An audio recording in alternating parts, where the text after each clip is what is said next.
This episode is brought to you by CBS All Access. If you don't already subscribe to CBS All Access, please use our affiliate link by going to talkthroughmedia.com/CBS.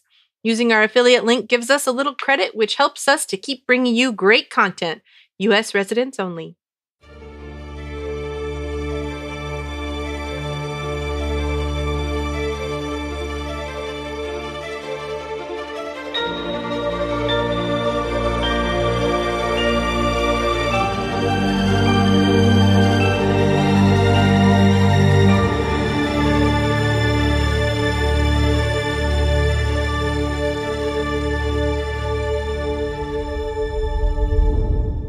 Hello, and welcome to episode 9 of the Star Trek Picard Cast. I'm Brian. And I'm Ruthie. And tonight we will be covering Season 1, Episode 5, titled Stardust City Rag. Before we get started, I have moved something forward in something we always mention near the end of the podcast, but this time I'm going to do it at the start because it's been a while since we got any Apple Podcast reviews.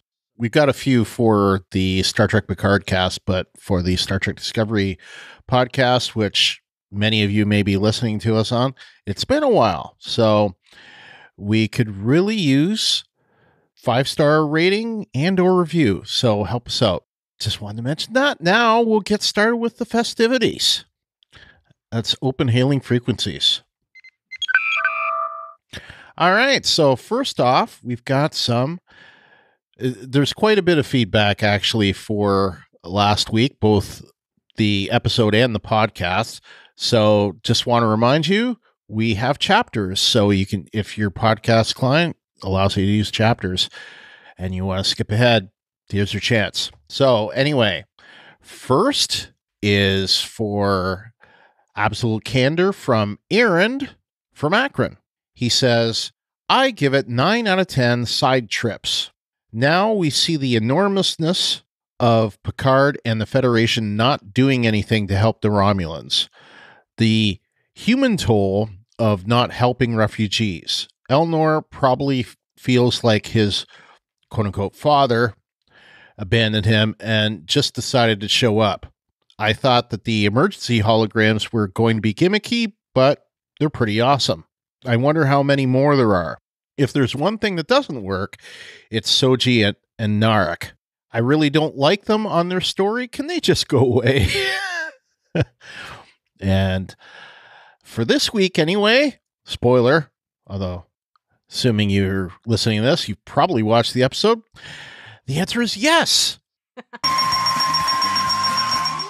And thank goodness, because I did not miss them at all. I needed a break.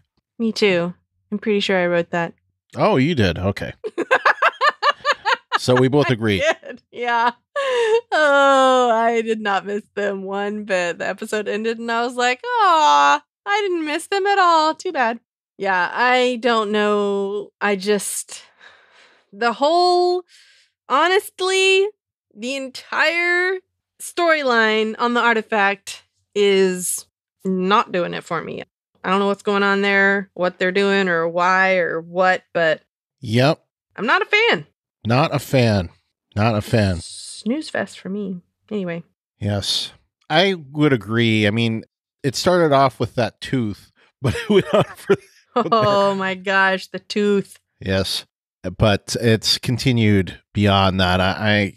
It doesn't enthrall me either. So... the tooth. That's another Dune reference. FYI. If you haven't seen Dune, you should watch it. I have seen it. The version that has Sir Patrick Stewart in it and Sting. Yes. Gurney. Yep. Yeah, I have seen it. It's been a while though. Yeah. Oh, I've seen it enough times that I could probably reference a lot of different things for it. Oh, and I've also read the books. So. All right, cool. Anyway. So, next. Mike from the internet says, "A boy with a stick. I'm growing to love Rafi's quips. This episode, entitled Absolute Candor, was true to its namesake from the very beginning, and it was full of tender moments, even with Narek and Soji. It was refreshing that Zani called Picard on his dislike of children, and to see how much he has softened with age. He clearly struggles with remaining emotionally connected to people who feel connected to him. His connection with a young Elnor was so tender, a side of Picard we rarely saw in TNG. He was very emotionally attuned to Elnor, which set the stage for Elnor to later feel abandoned by him when he was recalled. And when he returned, Zani called him out on letting his failure to achieve perfection in rescuing all Romulans lead him to abandoning the ones he did save, a major theme of the entire show. We are getting a picture of a man who withdrew from most everyone in this version of Picard, a Picard that gave up but is now trying to make things right. He didn't admit it, but it's clear Picard felt guilty for leaving Elnor and was back to try to repair the damage he'd done before he dies. This was also subtly conveyed in his brief exchange with Rafi. I have to mention Seven of Nine's dramatic entrance. Loved it! She passes out with the best of them. Overall, this was the most visually appealing episode thus far, from the presence of birds and butterfly-like insects to a planetary shield to monitoring comm traffic of Picard's presence. They really brought a visually dynamic quality to visiting another planet that counteracts the sterile environment I came to dislike about many of the TNG episodes. Side note, I'll let others comment on the creepiness of the Romulan siblings. One last comment. Thank you, Brian, for making me hate every close-up shot of Narek. I cannot unsee his teeth. Well, that's all for me. I love the podcast. Keep up the great work. Yes, the teeth. The tooth. Oh, yeah, that was hilarious. All right, next is Glynis from Toronto. She says, I haven't been posting any feedback for the Picard series yet, but all I could yell out for this episode was, the Borg! So I'm waiting for the next episode tonight in anticipation. I assume that meant for 7 of 9. Yeah. Yeah. All right. Well, I hope you liked it as much as I did, Glynis. All right. So we've got a couple of voicemails, actually. Our first bit of feedback is from Carlton from Atlanta. Hey, this is Carlton from Atlanta. I called to comment on your Star Trek Picard podcast that I've been enjoying, and I heard an interesting feedback. Somebody talked about how great it was when you describe things very descriptively that might help the blind or visually impaired. And I wanted to call and just tell you that I'm visually impaired myself. I've been legally blind for 24 years. I have progressive blindness, so it still gets worse every year. And I watched all of Star Trek up until the movie Into Darkness. And at that point, I'd been legally blind for many years, and I saw it with a friend who described most of it. I could only see it a wee little bit. I found it kind of ironic that it was called In the Darkness as I was plunging in the darkness. And then to further the irony, the next Star Trek movie, which you probably know, was called Star Trek Beyond, which was completely beyond my ability to see it whatsoever. And so, and by this point, I'd already given up television for years. And so I decided, I can let the rest of Star Trek go. It's all new stuff and new people, new characters, and I'm just not going to have that opportunity. I've learned to let a lot of things go. But then Picard came along, and, it's the continuation of the Next Generation. And, I watched that live in my early 20s as it came out week by week. And so I've turned to podcasts, and, I've still not seen any of it. I don't have any plans, to try, but I listen to y'all describe it, and it's really, helps me follow along with the story. I'll admit I listen to probably a dozen podcasts where people talk about Picard. So if you look for it, it's really out there, but it's fantastic for those of us. You probably wouldn't think you have a big audience, and maybe you don't, who want to listen to your podcast who have not seen Star Trek Picard. But I wanted to call and let you know, join the podcast. You do have some audience that are just listening to you and not able to watch the show. So thanks, guys. Bye-bye. Well, of course, we have to play our Showcase Award. Thank you so much, Carlton, for your feedback. It's really good to hear from you. And don't be a stranger. All right. I thought that was some really interesting feedback for us to get, and we will try to describe things. I know one thing that we'll have to spend some time describing this week is is Stardust City. That was a visual treat, to say the least, and I have that already in my notes. So we'll talk more about that. But Todd, who we haven't heard from Todd with Picard yet, but Todd is another one of our listeners, at least on Discovery, that is visually impaired. So it's interesting to also hear from you, Carlton. So yeah, I guess there are a number of people that listen to us and don't like. I'm not surprised, or I knew that there would be some listeners that just don't get CBS All Access or Amazon Prime, outside of the US and Canada. Maybe they're listening to podcasts to try to get an idea of what's going on in the show. Maybe they'll buy the DVDs or the Blu-rays later. So, that I'm not surprised about, but visually, needing that visual interpretation, I am surprised about, but I'm delighted to hear from it. So, yes, thank you so much. Yeah, thanks. It was awesome. Yeah. All right.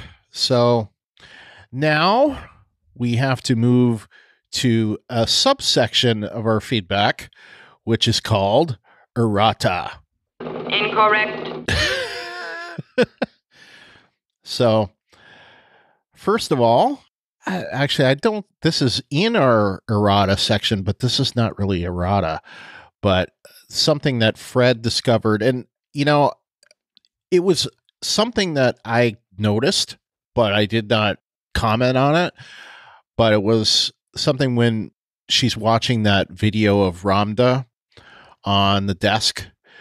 We see a picture there of Soji and Dash together. And so I didn't see that at all. He's got on here a little thing about that. I didn't actually see that at all. No? No, I didn't see that picture. I was too focused on their faces. It was enthralling. Yeah. I had seen it, but I didn't clue in to actually say anything about it. So I guess I didn't feel it that compelling, because it's like, of course she would have a picture, even if they never actually knew each other. But of course they do. Then he says, I made a little mistake in last week's yeses.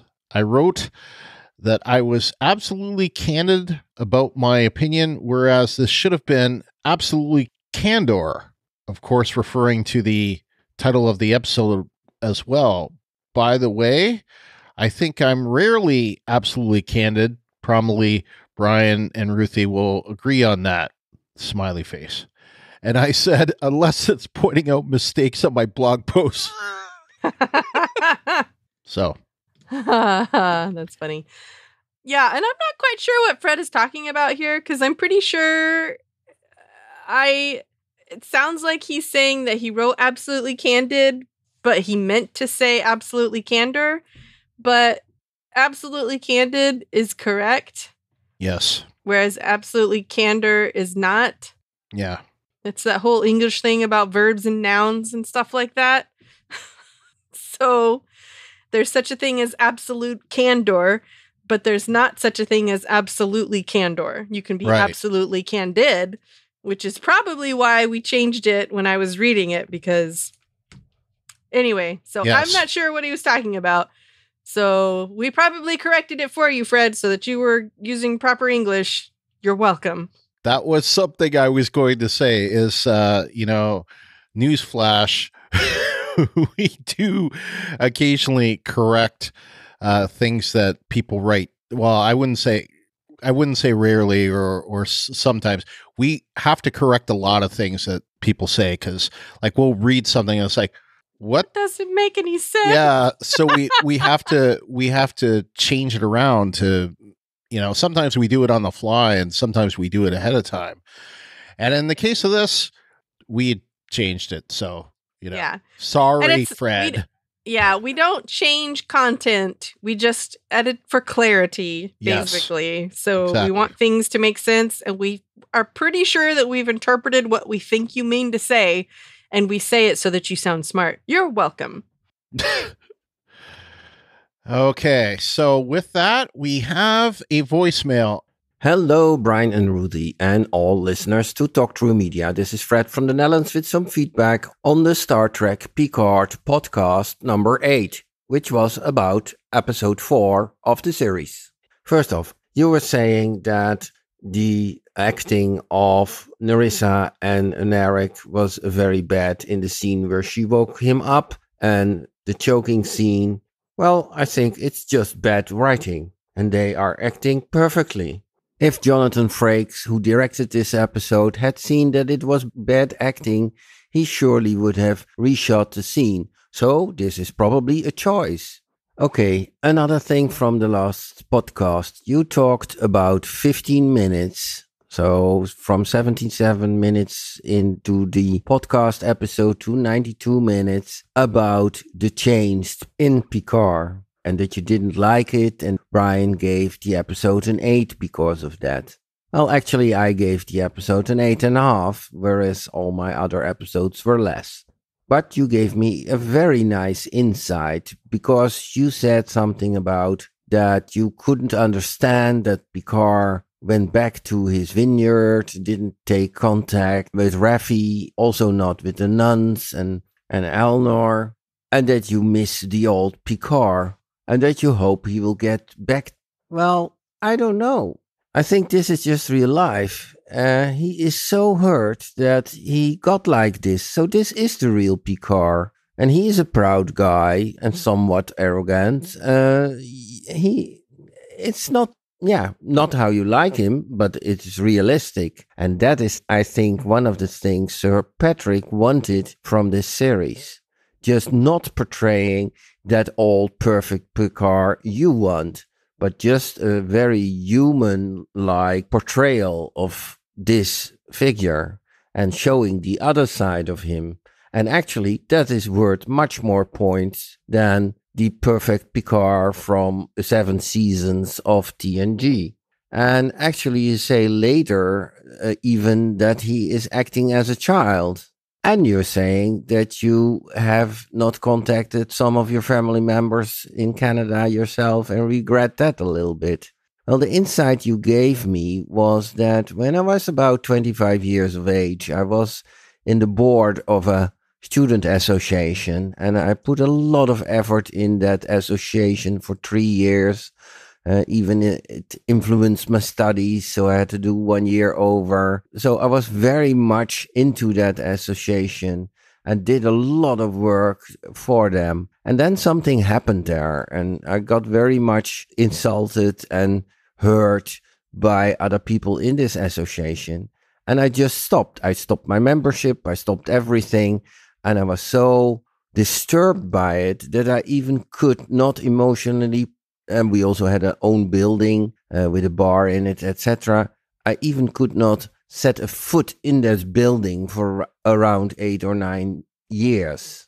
So actually, I think that's what Picard did. He was so disappointed by Starfleet's attitude, by they accepted his resignation, that he just finished his life there. He also said, the dreams are not so bad, the waking up is. And he also says something about it's like he buried himself in his vineyard for the last 10, 14 years. So he just quit more or less life. And he even didn't have the spirit to go in a 24th century Red Cross to save the Romulans. I think the disappointment Raffi had with him is the same disappointment you have with him. She wanted to go on in another way, but he didn't want that anymore. It was just finished. And I think that's a very interesting part of the story, that he will get his life more or less a little bit back here. One last thing of last week's podcast, Brian said, well, Fred didn't bring it up.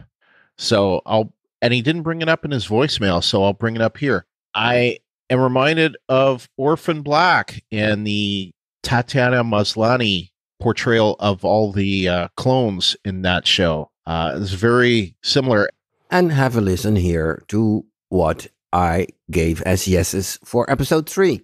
Fred is next. He says, the fact that we finally get a new EMH, including his humor in a Star Trek series, and even a clone one, that gives my Orphan Black heart a boost. But if you like me mentioning Orphan Black every podcast, I have no objections. I'm just kidding. And thank you very much that you promoted actually this show and mentioned Mark's podcast about it. People who know me know that this is the show of my life, and it's actually the reason you hear me here. Okay, that was all. Saying nothing about episode 5, but I will put that in my yeses, nos, and not good enoughs. Okay. Well, thank you so much, Fred, for that voicemail.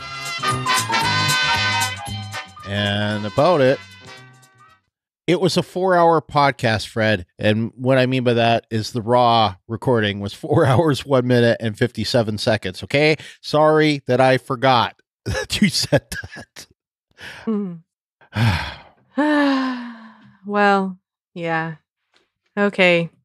So nothing from him about the episode, just all about last week's podcast and pretty how much we screwed up. Okay. Well, sorry about that.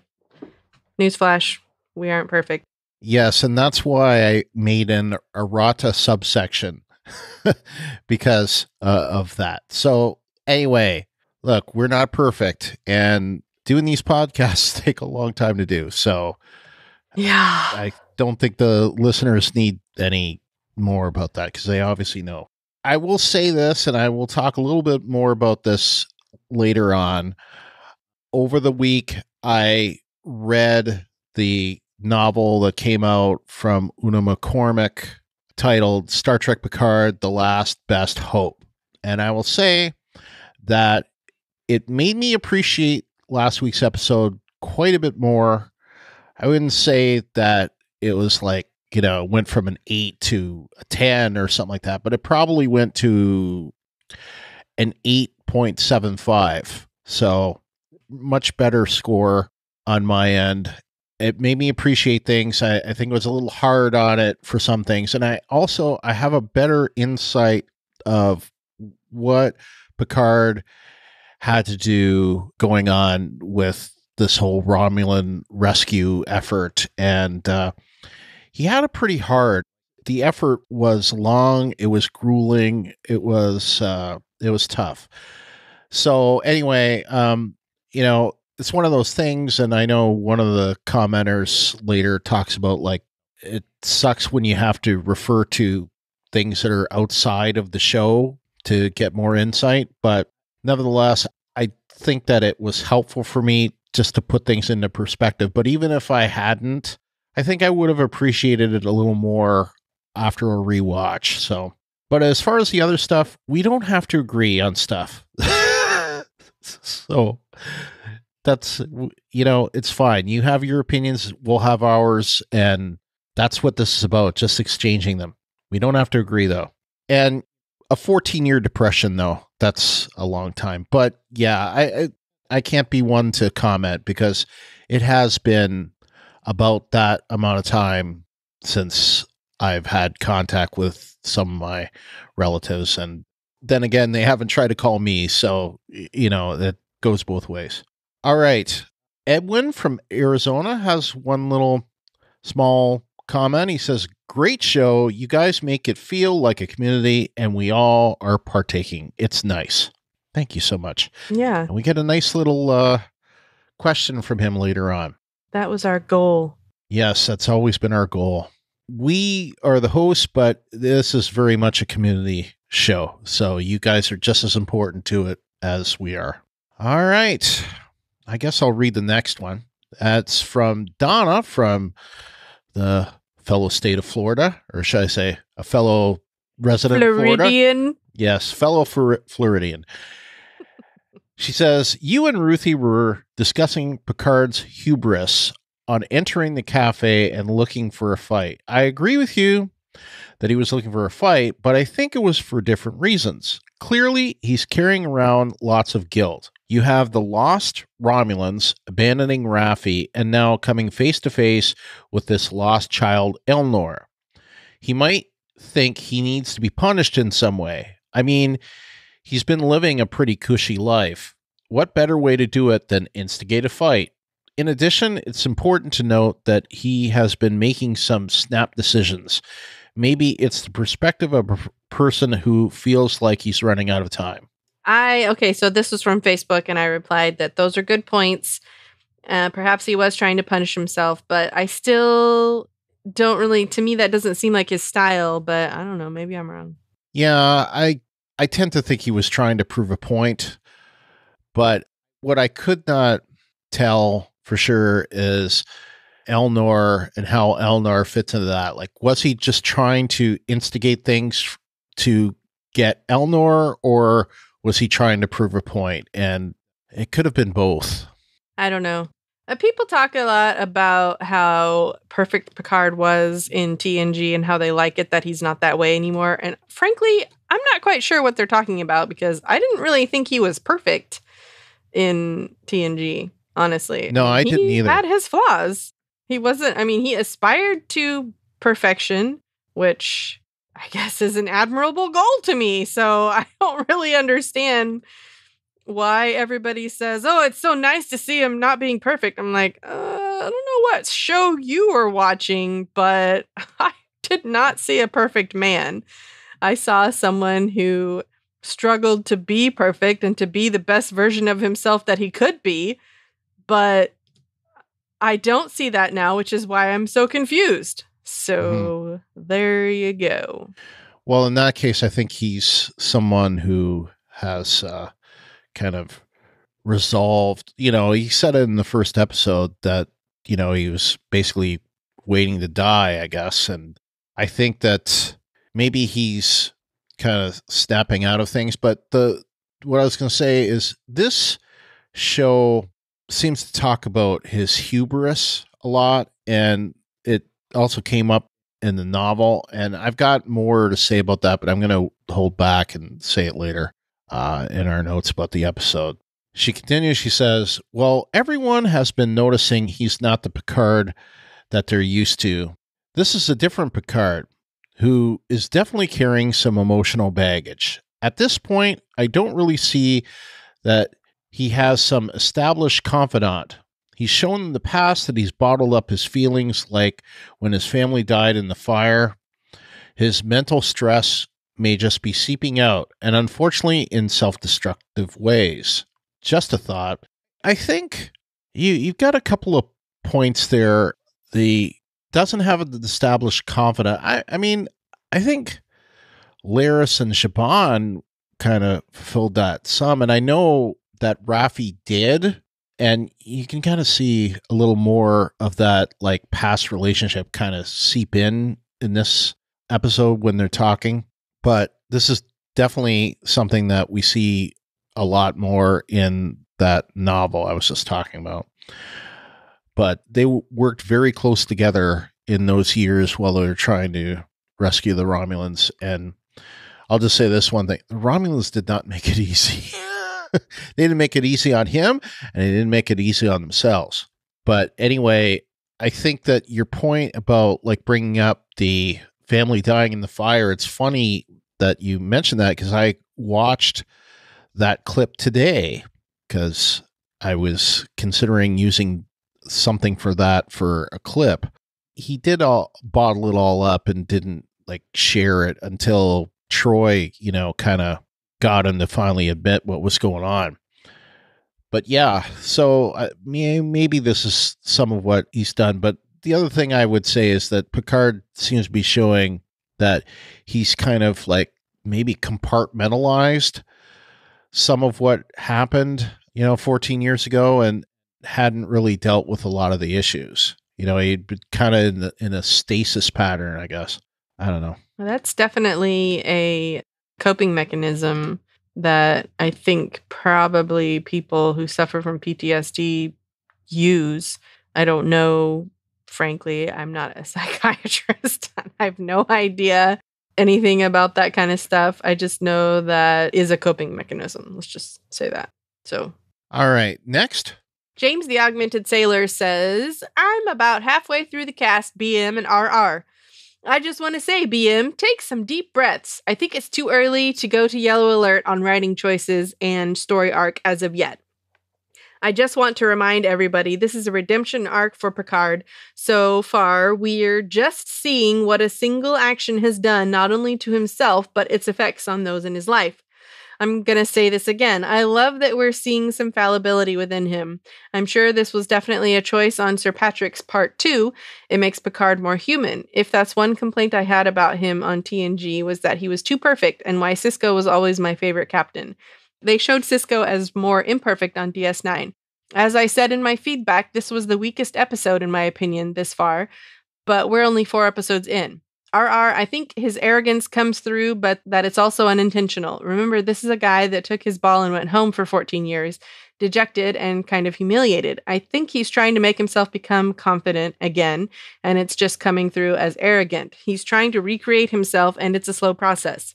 BM, you made mention that isn't the Picard is supposed to be, and I think we're going to see him return to form eventually, but there are just things he's got to work out for himself. Data's death, Starfleet not holding him in the regard he may have thought, his disenchantment with Starfleet, and the potential Irumodic syndrome. His world is totally different now, and that's a huge weight to bear. I think the biggest thing on this show is that nobody is used to seeing Picard this way. No one is really used to seeing the Federation and Starfleet this way either. We caught glimpses of it in DS9 and perhaps some in Discovery. This show is highlighting all of that. You guys made mention of humanitarian organizations in the Federation if there is still a need for them in the 24th century. I think the social climate at the time of the Romulan evacuation wasn't very favorable toward them. Plus, they've got domestic issues of their own going on with the synth attack on Mars and the fallout from that. I think the sentiment within the Federation was to be focused on that and be too concerned with their oldest enemy, which I think also goes to why the attack happened in the first place, be it Jat Vash or Section 31 or some other organization or collaboration of organizations, to take the focus away from helping the Romulans. Okay, I feel like just because there's one attack doesn't mean that people who are doing one thing suddenly stop and go, oh, no, we have to do this. I mean, you see that globally now. There are people who are committed to solving one atrocity or inequality or what have you in the world, and 9/11 happens and they don't drop everything that they're doing and run and go solve that problem. They continue working on the problem that they're working on. Right. So I don't think that would have anything to do with anything. If there were people who were working on evacuating the Romulans, they would have continued doing that regardless of whether or not there was a synth attack on Mars, in my opinion.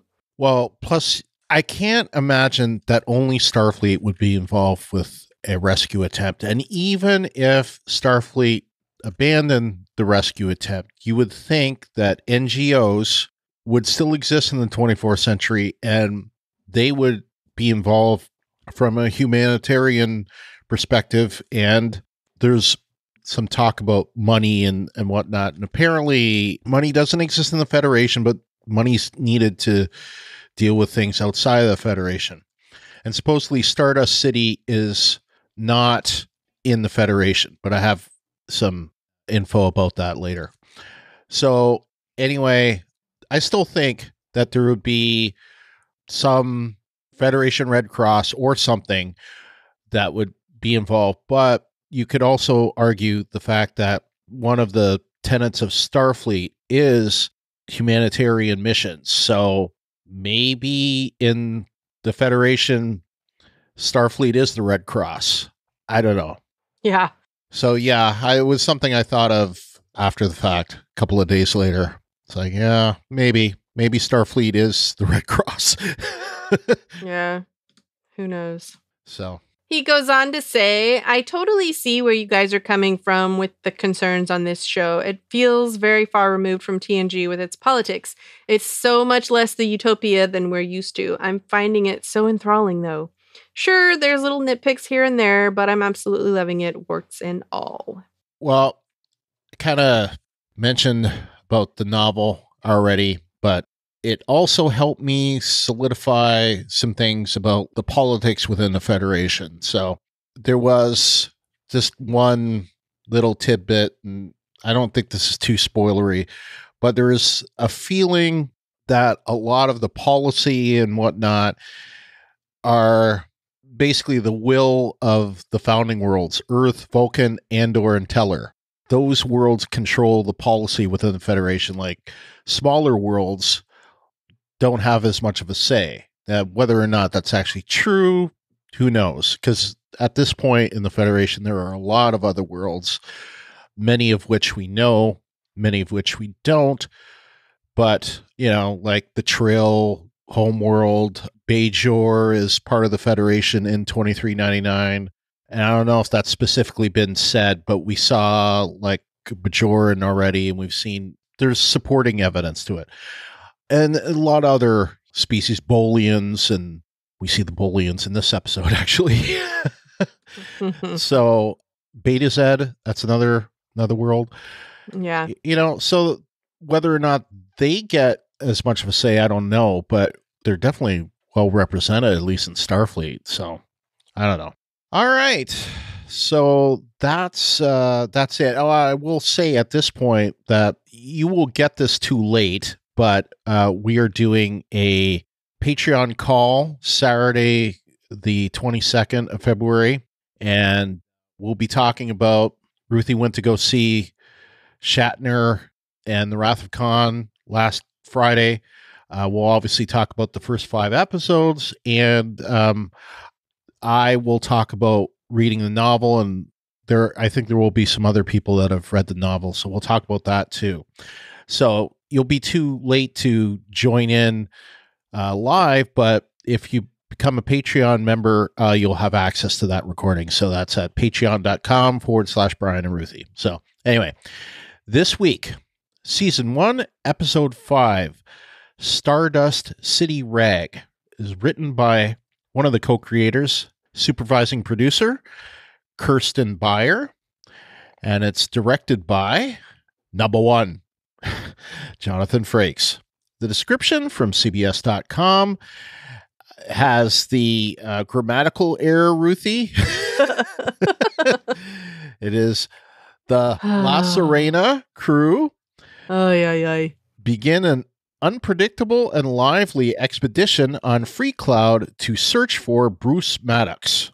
When they learn Maddox has found himself in a precarious situation, a familiar face offers her assistance. And that's TVMA with language and violence, with the air date of February 19th, 2020. And of course, that was Wednesday, and it actually was released about 2:09 a.m. Eastern Time. So on the West Coast, it was still the Wednesday the 19th. So as far as Spot the 47, I don't have any. Aww. So sad. I I didn't really get a chance to look, so there may be some. All right, so Ruthie, what did you think of this episode? I enjoyed it. I mean, I thought it was fun. So I'm gonna go with an arbitrary 9. Okay, arbitrary ranker you. So did you like this one more than last week? I think yes, a little bit. All right. I don't know. So hard to say. I can't. I don't know. Sure. Well, I had issues last week, and I've worked through some of those, but just in terms of an episode, I enjoyed this one a lot more. I thought it was a lot of fun. Had some humor in it, which has been lacking from the first 4 episodes, so I appreciated that. I'll give it a 9.4. It's not just your baby, it's our baby. What? That was something that they said in the reproductive center. Oh. Yeah, I thought that was very creepy. What?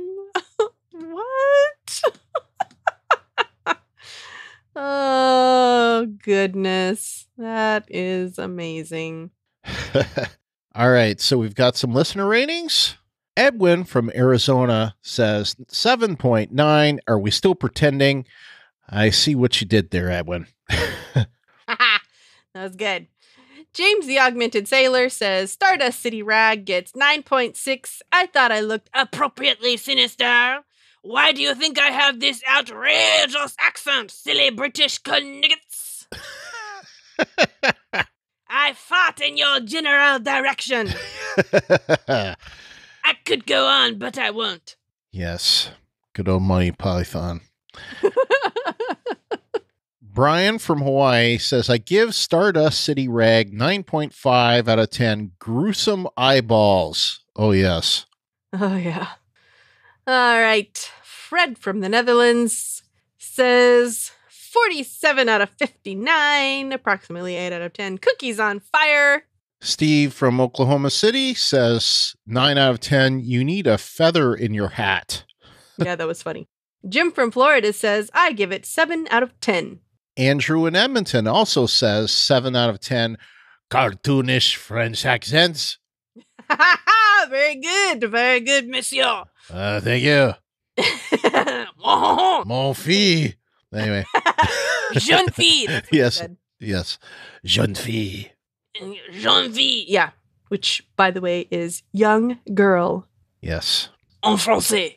LT from NC says, I'm giving this one an arbitrary 9 out of 10 with 2 umbrellas in it. Rick from Cleveland says, I love this episode. 9.8 villains that look a little too much like Deanna Troi out of 10. Huh. Really? Even the thing in her hair looked like a Deanna accessory from season 1 of TNG. Oh, that's funny. I didn't see that at all. And I don't know if anyone else said it or if it was just Rick, but I feel like someone else said it too. I don't know.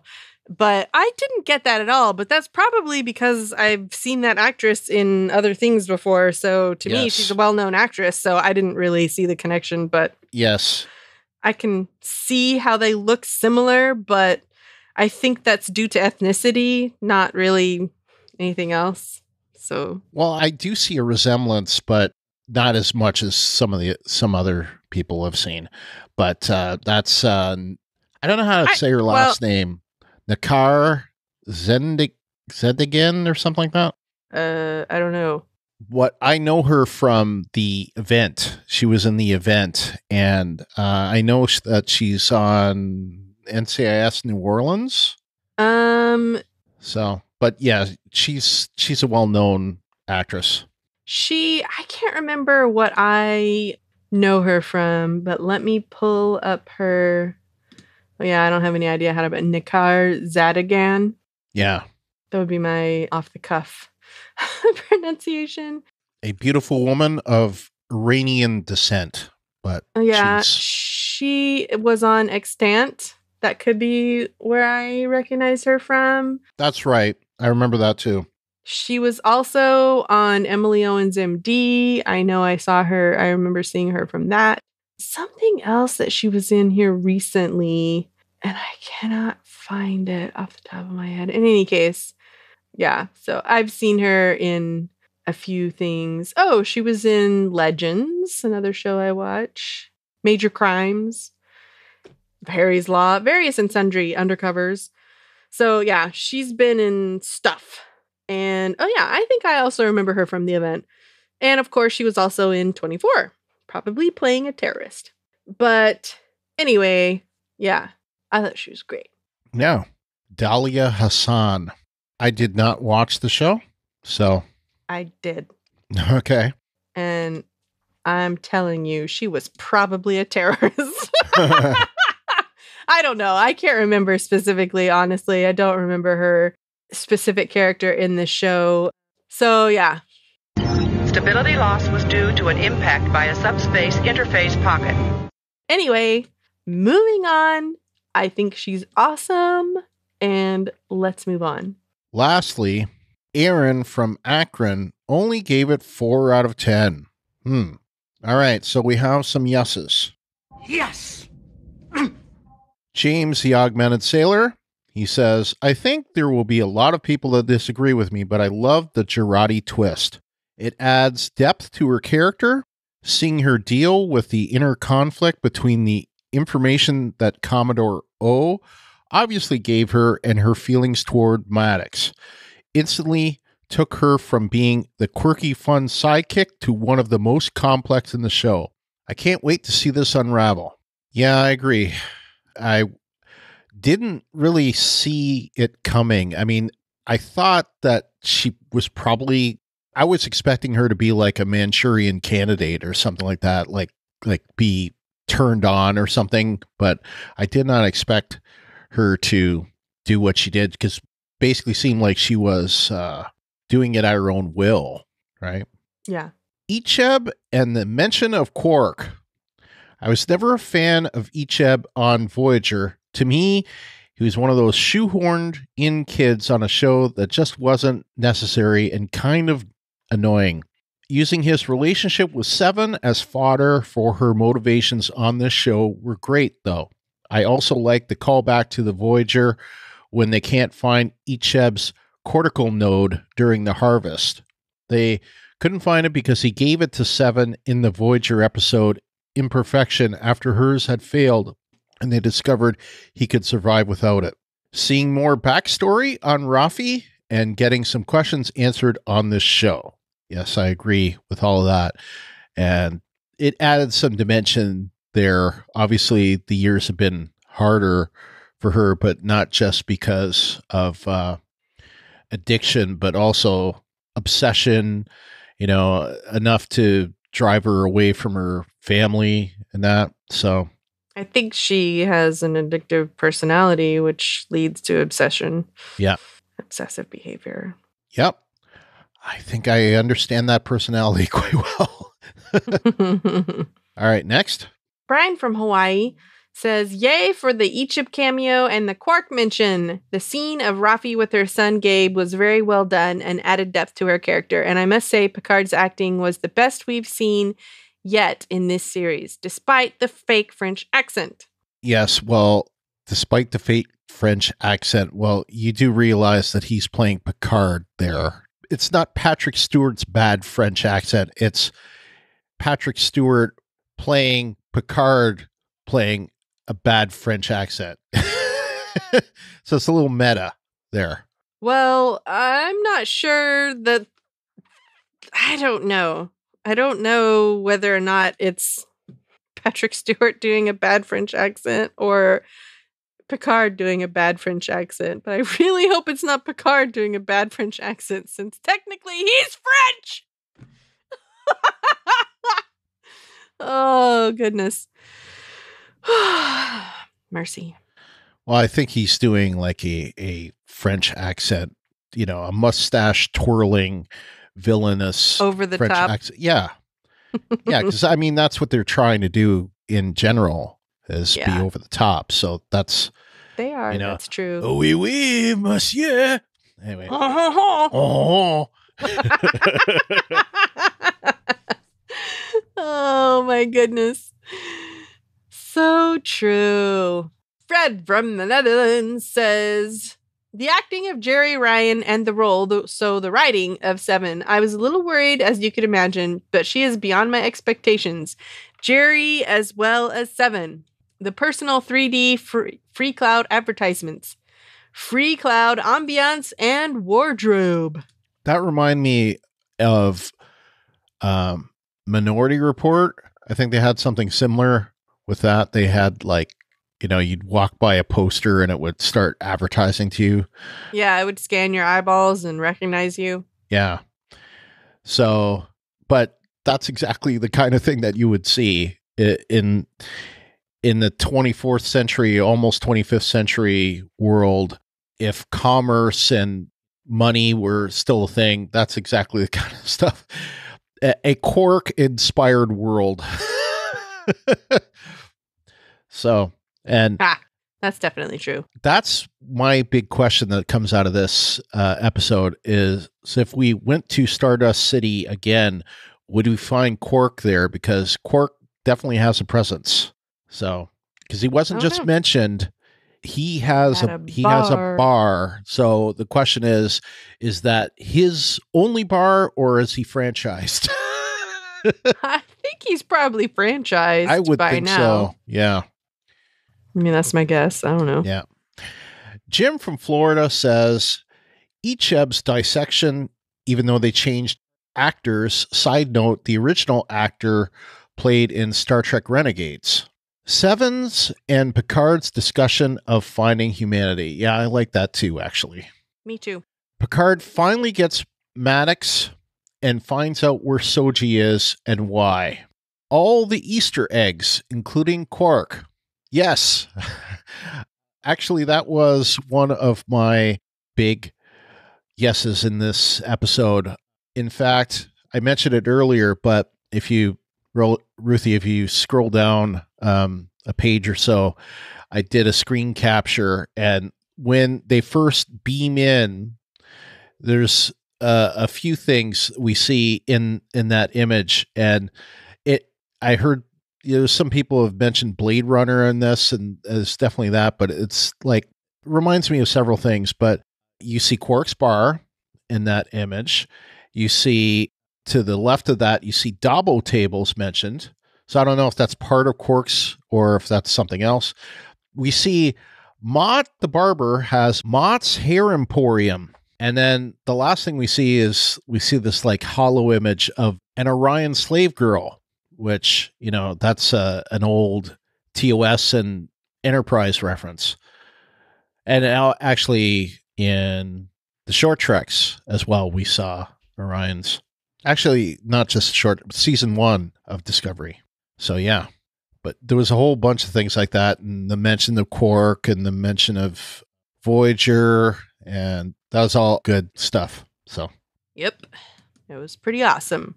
I also enjoyed all the Easter eggs. All right, next. Okay, Andrew from Edmonton says, my simple yes is the fact that we did not spend any time at the artifact. If I had to see one more date between Narek and Soji at Pop Tate's chocolate shop, I just might throw something at my TV. Andrew.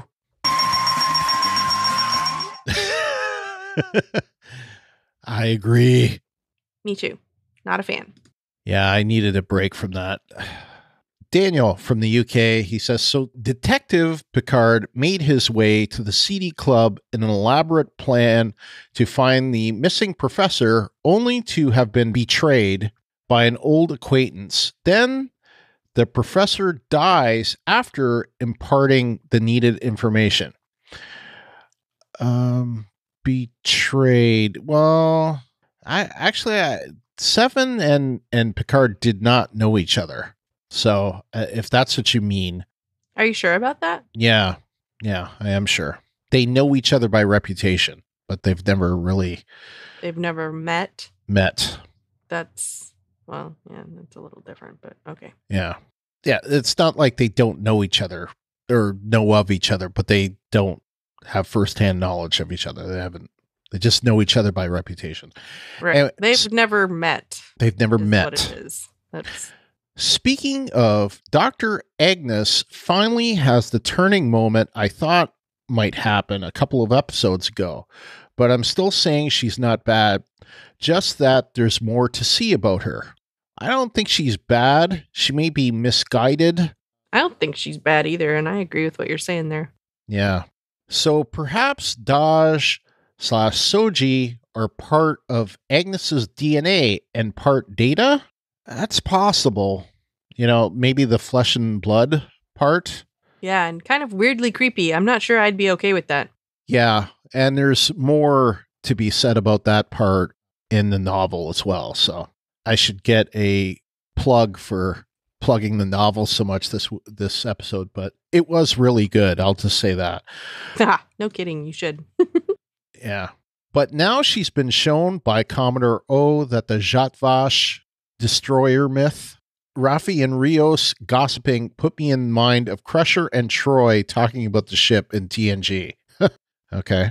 All right. Next we have LT from NC. I'm not sure what this is, but he says Tranya. Oh, Tranya. That is the drink from the Corbomite maneuver. That's one of the first episodes of TOS, and the little guy that's played by Clint Howard, he invites Kirk to drink Tranya with him. Yeah. Okay, that is quite a throwback. That I knew she said a word when she offered him a drink, but I didn't have any idea what it was. Yeah, Tranya. Okay, Tranya! Exclamation point. Yes. Exclamation point, he says. Baylock loved his Tranya. All right. The two females in the white dresses along with Mr. Vup. If you're going to have goons, why not have well-dressed ones? Bajazel. Just for a second, I thought it was a de-aged Marina Sirtis. I really liked her as a villain, but I guess she was Game of Thrones. Yeah. That's funny. I think they just have similar features being from that area of the world. I don't know. But anyway. Well, I have some information later on about Bajazel that people may find interesting. All right. Oh, Agnes. Agnes. What are you up to? The snap turn from the cookie baking with Bruce to basically pulling the plug on him. Guess we get a hint of what Commodore O told her. I want to know exactly what was so bad that she had to kill him for it. And she says that she has to atone for making Soji and Daj. Is that because Commodore O is a Romulan who buys into the destroyer mythos? I think so. Okay, well, she is a scientist. She shouldn't be swayed so easily. I definitely want to know what this conclave of 8 is, though. What is that? There's something that Gabe mentioned to Rafi. The conclave of 8. Oh, yeah. She said or he was saying that was her. Yeah. One of her. Yeah. All right. Anyway, going on, he says, I love the way they teased us with Maddox and then ended up bumping him off. I hope there's a payoff for that one. Elnor being the awkward teen space elf. I like that. Rios the space pimp. The scene in the bar made me laugh. I agree. I laughed as well. I thought it was funny. And I like his little trying to dance to the music, but it was so awkward. I was like, oh no, just don't. It made me laugh. Yeah, the thing that they did on the ship where he was like trying to, I don't know, talk in a Spanish accent or something. And I think he said something in Espanol. I don't know. Yeah. It wasn't English. Just like, no. I know. They all just turned and walked away like, Yeah. You just do you. Yeah. I mean, if a kid grows up with absolute candor, he's not going to easily be able to portray a different role. Mm-hmm. So, yeah. Anyway, I agree. Awkward teen space elf. That's hilarious. It is funny. In the ready room thing, he said he got called Space Legolas. I think our listeners call him Romulan Legolas, but same thing. All right. Well, it's time for our yeses. All right. What you got? I thought it was hilarious when Elnor says, I didn't get one. I thought that was so funny. Yeah, I did. He's all disappointed, like, hey, wait a minute. Everybody else got one. I didn't get one. I thought that was cute. Cute and funny. Yeah. Besides that, I mean, I like the humor in this one. I like the kind of like Ocean's 11 kind of, caper or heist kind of thing going on. Mm-hmm. I like that it had like a mission. Some of the other episodes didn't feel like it had a mission. And I think that it was a lot of things to a lot of people. It was violent. It was, we see a vendetta or, a revenge factor. We see like some mystery, some suspense going on. We see heartbreak. I would definitely put Rafi in that, and Seven too from the flashback. So it had a lot of stuff going for it, and I didn't have anything specific other than it was a nice change of pace. Yeah, I agree with that. I guess my only other one would be another Easter egg, so to speak, if you will, the old school Romulan haircut on Gabe's wife. I was like, oh yeah. Yeah. All right. So now we go for nose. No! James, the augmented sailor, says Brian Brophy not reprising his role as Maddox. The actor portraying him did a fine job, but it just wasn't the same. And Brian from Hawaii said something similar. He says, also, it looks like the actor who portrayed Maddox is different. Boo. And we've talked about this a bit, but my understanding is that he's no longer acting, but I do agree with you. And, I would have also had this in my nose because his performance in The Measure of the Man, I thought was great. And it would have been great to have him in again. But my biggest issue with it is the guy that they had looked nothing like Brian Brophy. Like, his hair was all different. Like, this guy had curly hair. Super curly hair. Yeah. Brian Brophy does not have curly hair. Yeah. I also wrote that down somewhere. Yeah. It took me out of the scenes a lot. Like, because I did not want to believe that this guy was Maddox until it was staring me right in the face. And they called him Maddox and he responded. Right. I agree. I was like, what?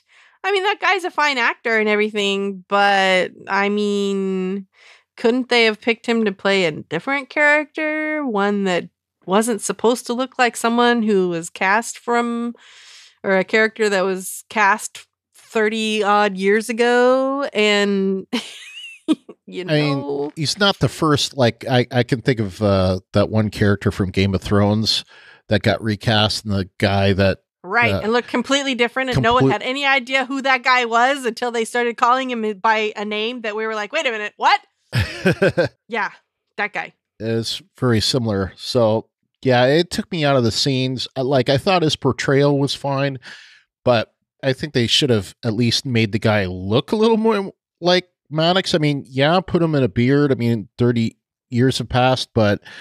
Right, but maybe put some relaxers in his hair. Yeah, because he was really curly, like insanely curly hair. I mean, and nothing against curly hair. It's just hair doesn't usually change like that. Yeah, yeah. So for that, I have to give casting a. He did a fine job. I agree. He did a fine job acting. I didn't have a problem with his acting. Just right. Get a guy that looked more like the original character. Yeah, give that guy a different part. Yeah. But it's too late now. So one thing that I did is that I went looking for an explanation because, of course, it wasn't just him, wasn't just Maddox, but Icheb was also played by a different actor. Uh-huh. So I looked at Michael Chabon's Instagram, and he did post something about this episode. And so I started looking in the comments, much like he did a couple of episodes back where he posted something and then he was answering questions in the comments. And this one guy asked him, he said, just sad that 2 legacy characters were or had to be recast, especially if this was their character send-off. Were the original actors invited and declined? Michael Chabon said, it's complicated. That probably sounds like a cop-out, for which I apologize, but at least it's the truth and we'll have to do. So, I mean, I would have liked him to actually say what happened, but I do appreciate that at least he gave some kind of context. But if I had to guess, and I don't know for sure, but maybe those 2 actors don't have their SAG cards anymore. And of course, they need to have their Screen Actors Guild cards to be able to do things in Hollywood. So maybe they didn't want to get them, and so they couldn't reprise. Maybe they didn't want to reprise. Who knows? And in the case of Brian Brophy, I know he's a professor at Caltech, so maybe he's just too busy, or maybe he just doesn't want to go back to that. I mean, I did see a couple of videos where he's featured in YouTube where he's like talking about different things that he's doing with his students. He seems pretty happy doing it. So, maybe he doesn't want to go back to Hollywood. So I don't blame him. Yeah, it's unfortunate. I would have loved to have seen him back in the role, but sometimes you can't have what you want. So yeah. And in his case, he didn't have, maybe it wasn't what he wanted. So you got to respect that. Right. And it has been 31 years. So yeah, I mean, that's some time. That's a grown person. Yep. ago. So yeah, and even the guy that played Icheb, I mean, that was 19 years ago. So still, that's a long time ago. So 20 years ago, I think. Yeah. Last part, he says, why didn't Raffi show the evidence she had on the conspiracy to her family? I know it's sensitive information, but it's obvious the cabal behind the conspiracy didn't see Raffi as a threat to dig into her family. Sharing what she found may have saved her relationship with her husband and son. Unless that is, her theory was a crackpot, drug-induced delusion. I'm guessing that she got the whole theory or figured it out after they left. So that was my take. But I have a feeling that if there was a conspiracy, they probably discredited her, and that's how they dealt with her. So they, made her, they kind of took her personality traits and they kind of worked them. So, and you never know, like maybe there were people working on her family to discredit her. You know what I mean? Maybe. And I don't mean like physically or like drug induced or anything. What I mean is people planting seeds of doubt about her to them. Right. Well, thank you so much, James. Let's move on. Brian from Hawaii says they killed off Ichib and did so in a very gory way. It's sad to learn that Seven has lived her life since then as a vigilante and has become a killer. Everything related to facers was poorly explained, and I really hated the 70s pimp clothing they wore. Picard's French accent was horrid, especially the first time he used it, saying, appropriately sinister. I already talked about that, but... Yeah. It's not Patrick Stewart's French accent, it's Picard's French accent. And, okay, Picard's French. I get that. But anyway... I mean, think about it. He seemed pretty bad acting when he played Dixon Hill. And of course, Patrick Stewart could play that role, but he's not playing that role. Picard is playing that role. And Picard's not a very good actor. So he says. Anyway, he's very good at coaching Data on being a better actor, though. So I don't know. I thought so. I wrote because reasons, and I really can't figure out why now. I think it had to do with Seven living her life as a vigilante. Yeah. I don't know. I have no idea why I wrote that now, but I didn't really think that was... Well, anyway. I loved the 70s pimp clothing. I thought it was funny. I thought it was hilarious. I thought it was funny. I thought it was funny and fun. Yeah. So there you go. To each his own. Yeah. Jim from Florida says, Romulan Legolas is supposed to be the universe's best fighter, yet does nothing, and is completely clueless. I will not fight you on that one, because he was kind of clueless. He was, but I don't think he did nothing. He didn't have anything to do. I mean, yes, he did nothing, but that was because he had nothing to do. The completely predictable betrayal of Dr. Jurati. Well, I mean... predictable that she betrayed. I didn't see it predictable that she was going to kill Bruce Maddox, but you may disagree. But so I'm not surprised that she betrayed. I just didn't see her killing. I was not surprised at all that she killed him. Honestly, she was looking shady. That's all she was doing that entire time that Picard was talking to him. She was just in the background looking shady as hell. And it seems like that nervousness that she was saying about the transporter, I guess was nervous that she was going to kill him. But it was kind of misdirection.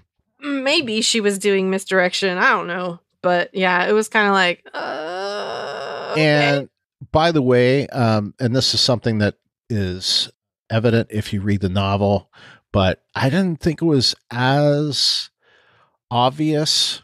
I mean, you could have suspected it, but Dr. Jurati is a medical doctor, not just a cyberneticist doctor. So she was a medical doctor. So that's why she is treating Maddox and not the emergency medical hologram. Just in case you were wondering, people. All right, people. The Picard, the Frenchman with the horrible French accent. Girardi, a brilliant cyberneticist who in book is also ex-Starfleet, is terrified to operate a transporter. Well, that's the thing. I don't think that's what she was. That's what we think that she's terrified about, but I think she's terrified about actually killing Maddox. We just think that it's about the transporter. Yeah, I think she's redirecting herself. Yeah. She is putting her terrifyingness. I don't know what the noun is of terrifying, verb, whatever. Yeah. She's putting her terrification. She's making it seem like she's terrified of, you know what I'm saying. She's making it seem like she's terrified of the one thing, when in fact, we think that her psychological distress is due to her impending decision. There. I said what I'm going to say, and that's all I'm going to say. Lastly, the complete Star Wars Episode 2 feel of Free Cloud. Okay? I can see that. Yeah. I mean, people have compared it to so many different things. Blade Runner, Star Wars, fill in the blank sci-fi thing. I liked it. I didn't really have a problem with it. Yeah. Next. All right, Andrew in Edmonton says, the whole opening scene, just because we are streaming and can do more, swearing, body horror, etc., doesn't mean we should. In the latest episode of Doctor Who, we saw a Cyberman crush a woman's head. Actually, we didn't see it, but we know it happened, and we can experience the horror of it without actually seeing an eyeball being yanked from someone's head. I agree. Just because you can doesn't mean you should. I've said that before. I'll say it again. Daniel from the UK says, it's in the nose, but he says no-ish. But really, it's still great. It's sad to see Seven slipped into a darker path after Voyager, but that Picard is still a model of hope. Ichev was never my favorite, but he never deserved that. I would agree with that on both counts. He was never my favorite either. Yeah. I don't know that I necessarily had specifically strong feelings about him any which way, but I can definitely see why Seven went on the road that she went on. Yeah. Rick from Cleveland, I would like to be able to say it was good to see Icheb again, but it wasn't. That was horrible. It was Negan level horrible. Oh, maybe that was some inappropriate laughter there. Ah. Actually, since you brought up Negan, I thought it was more Terminus horrible, but okay, Negan too, now you think about it. Baseball bat. It was definitely horrible. Yeah. What about you? You have any no's? Well, honestly, I don't really have any no's, I think, specifically, but I have to disagree that Elnor didn't do, whoever said Elnor did nothing. I don't think he did nothing. He just didn't have anything to do. Yeah. I don't know if I said that before, but I do think it would have been better if he had been the one to shoot Vup, but he was guarding the other two, so... Yeah. What are you gonna do? But, I mean, the whole reason he was... I don't really know why he was there, honestly. They kind of should have left him on the ship, to be quite frank, because they were all praying that he didn't do or say anything to give them away, but they should have... If that was really the case, they should have just left him on the ship. Mm-hmm. But, I mean, they weren't there to be in a fight. Mm-hmm. Sorry. They weren't expecting Seven to go all rogue, whatever. Myself, I guess my nose would be that I was sorry to see Seven of Nine go. Hopefully that little token or whatever the heck it was that she gives Picard will give her a chance to return. But I was kind of sad because I hope it's not like one episode and the last 10 seconds of an episode and out. Yeah, I wish it was more too. Yeah. I guess I was disappointed, really, and I don't really know if I could qualify these as no's, but I was disappointed that they brought Icheb in and then killed him immediately, and I was disappointed that they brought Maddox in and killed him off immediately, but I was not surprised about that, about his death. I was surprised that they killed Icheb. Yeah. But I guess that was giving Seven the impetus to make the life change that she did. Yeah. I guess I would agree with both points there. I thought it was a bit convenient that Girardi was able to shut off the medical hologram so easily in the middle of an emergency. My issue with that was she should have turned him off immediately rather than letting him stick around and figure out what was going on. Yeah. I mean, she was like, oh, deactivate EMH. I'm like, what? Come on. Yeah. But hopefully the EMH will report to Rios what he saw.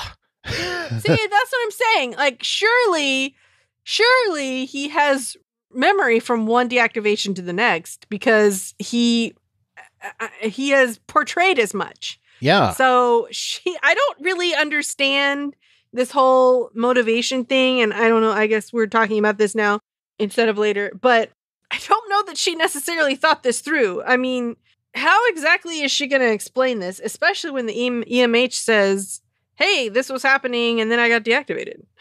So, well, I mean, she is a cyberneticist, so you could, okay, maybe she's able to reprogram, or remove the memory out, but still, you got Rafi there who also conveniently is kind of sulking, which understandably sulking. I mean, I didn't have a problem with how that story went down. I thought that was actually really well played, that whole thing. And I didn't see, I was thinking that she was going there to get high. So I appreciated the fact that she wasn't going there to get high. She was going there to meet her son. Wow.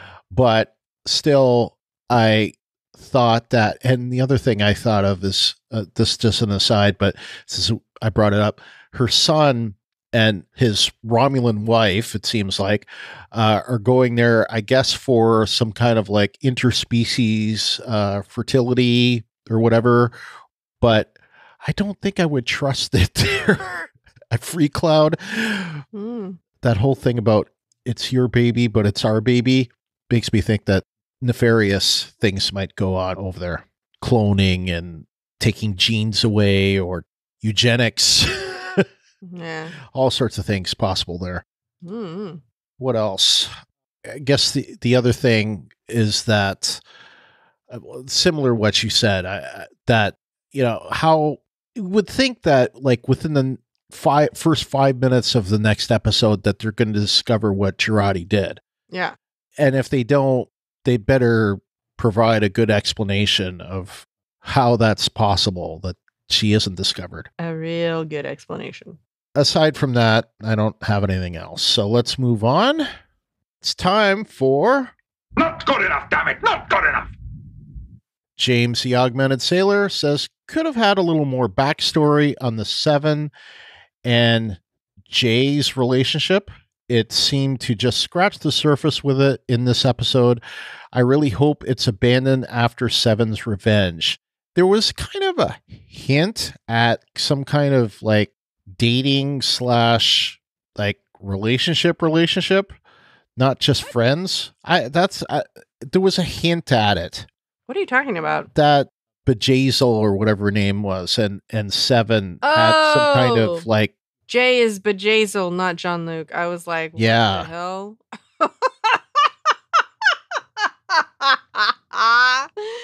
Oh, that makes more sense. Yeah, because he's talking about after Seven's revenge, so... I'm sorry. It's late. That's my only excuse. Good times. I want to see Seven again, so... I hope we will. Next.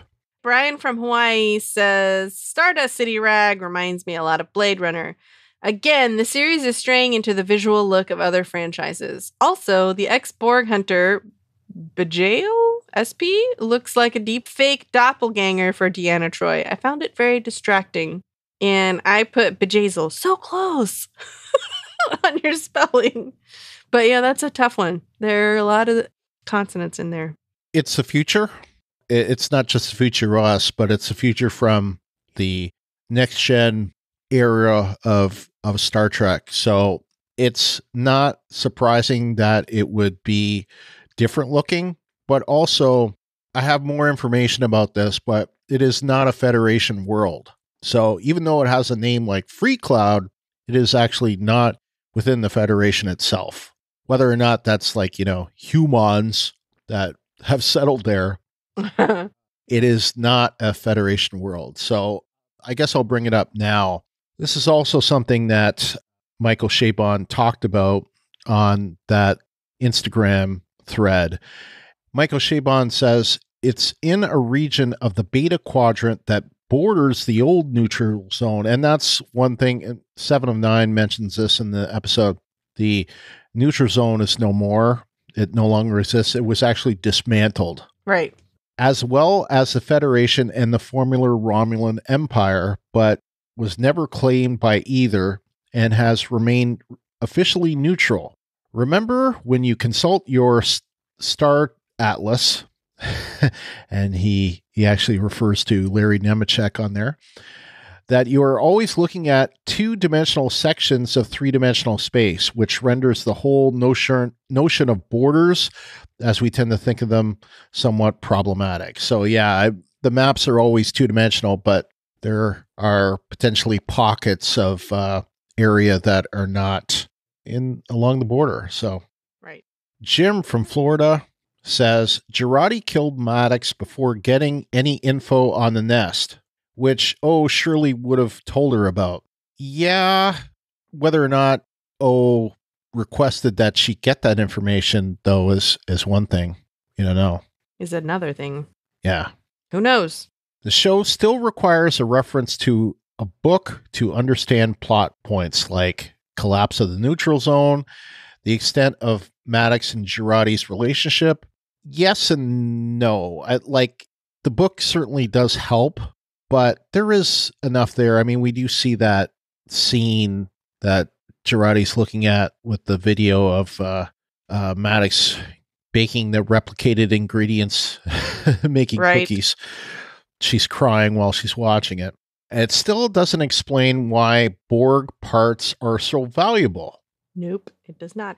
Yeah, I understand what you're saying, Jim, but I think maybe it's a wait and see kind of a thing. Like maybe we will understand later why the Borg parts are so valuable. At least I'm certainly hoping so, because I feel the same way about that. I'm like, that was a terrible, horrific death for someone and completely unnecessary. I think 7 is right. Like, not even a mercy killing. I mean, come on, lady. Terrible human being. And I'd like to know who that was doing all the drilling, because that wasn't Bjayzl. No. It's obviously Bjayzl's lackey. Yeah. Toady. All right, next. Next, we have Fred from the Netherlands says, using the editing trope again of showing what happens on Free Cloud interspersed with scenes from before, e.g. the preparation of their visit. The Quark Easter egg was very nice, but on the other side, it feels a little bit too much on purpose, just to please the fans. I don't agree with that, because based on what I saw at Free Cloud, if Quark wasn't there, he should have been. Like, if not Quark, then some other Ferengi. And for that matter, I would have liked to have seen some Ferengi in this episode. I think that would have been a nice touch, but we didn't. No. And I'm not sure that I agree about I don't know that there's anything wrong with putting something in just to please the fans. I mean, why not? Yeah. It doesn't hurt. If it doesn't hurt, then why not? To me, it was minor and it does please fans. And if it wasn't there, then you'd annoy fans. So, why don't we see this? Why don't we see that? And it's one of those things that's like, you mentioned Mott's Hair Emporium. Well, if you didn't know Mott from the Next Generation, you wouldn't care. So, why not put it in? Right. It wasn't like it was a big plot point. Right. And then he says, again, the thing I promised not to talk about anymore, but I think I have a partial explanation, but it is surely not all of it. I noticed that Sir Patrick's face is just a little more expressionless due to old age. That's just a thing that happens when you're getting older. Neurological degradation and facial muscles atrophy. Eyelids are more hanging, etc., etc. You can clearly see this in the opening credits just after his face is puzzled together.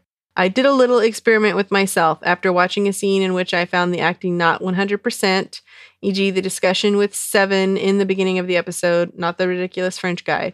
I replayed the scene with 7 with my eyes closed, and I only listened. It became much better on the emotional feeling level. Well, there you go. Well, Okay, there we go. So maybe Patrick Stewart's eyes aren't as expressive or something. Maybe they're not able to be as expressive. And it is worth saying that, because Patrick's playing a character that's 92 or 94, depending on... And is himself 80-something, so... Well, yeah.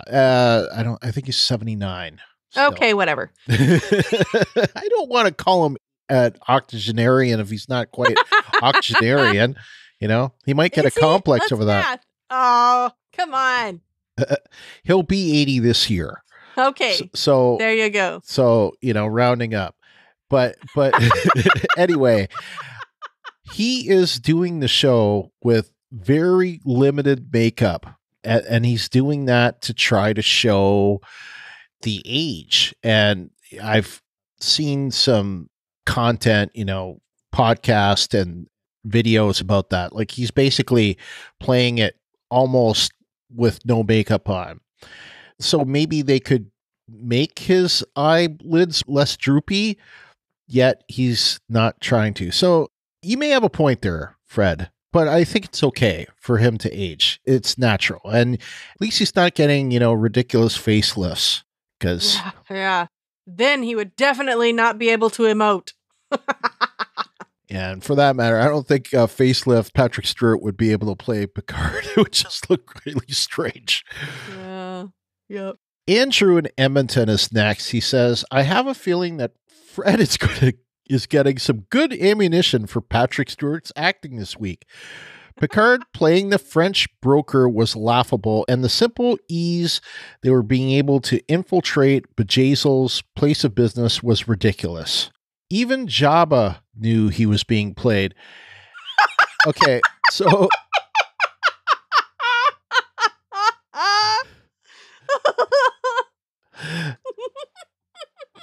Two things there, I would say.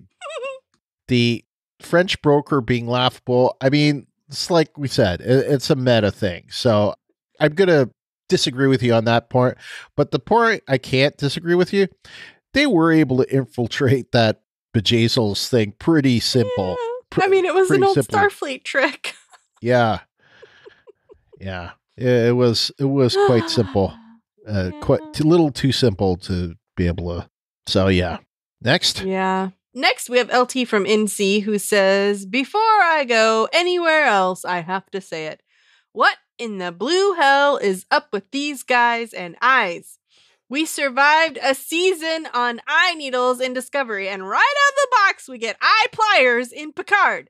That scene in the opener just about put me off my lunch. I cannot disagree, LT. That was pretty off-putting. Yes, I know LT talked about his displeasure with the eye needles in Discovery. And yeah, the eye pliers. That wasn't, I may have to get eye surgery this year. And that doesn't make me makes me kind of nervous. Yeah, I'm not super squeamish about like stuff coming close to my eyeballs. I mean, if they're not pointy, but like I'm talking about like when I go visit the eye doctor, I don't freak out. Like some people have a real phobia about that. I just don't. But I am not a fan of all this attention being paid to the eyeballs. Yeah. It's too much. The last is Rick from Cleveland. He's just not good enough. Why is Raffi holding back? She knows things. She has theories even. Her son knows about. The Conclave of 8? Come on. I cannot disagree with you on that. I have a feeling that was set up to mention the Conclave of 8 either next episode or the episode after. So I think it's a lack of confidence thing. Yeah, I don't know. Or I kind of feel like maybe she knows stuff, but because of things that have happened, she's now unsure of herself. Maybe she's starting to second guess herself. I don't know. Maybe. Yeah, I don't know. Do you have any not good enoughs? Well, yes, I do actually. So while I do feel bad for Raffi, and I do, I realize that this is the reason why she's going to be on the ship /mission /show. I feel like she kind of gave up on reconciling with her son super easily. I mean, he was like, no, I don't want to see you. And she was like, okay. And she left. I mean, come on. What child is not going to immediately say that and then hope that the parent actually sticks around? Well, I have a feeling that we're going to see him again. I wouldn't be surprised if, like, when they have their child, is it going to be that he sends her a picture or they make contact again, or maybe... Gosh, I hope so, because honestly... Or once Raffi, cracks the scandal or whatever, maybe they'll patch things up. I don't know. I mean, obviously the relationship with the father is done. Like, her ex is probably not going to want to go back with her, but definitely maybe they'll patch things up at least a little bit. The only thing I had was one confusion near the end there when they talk about that they're going to go to the artifact and the artifact is in Romulan space. Rios says to Picard that, his fee's going to go up, and then Picard reacts, and it was kind of like, old man or something like that, right? And what I didn't understand about that particular section was, were they kind of just joking about the fee, or is like, oh, come on, whatever, and he wasn't serious, or was it that Picard has all the money that he needs because of the winery, selling the wine to, I don't know, Free Cloud or wherever that has money, or, selling Kurlan Nest gosses, or, his little eBay archaeology trade.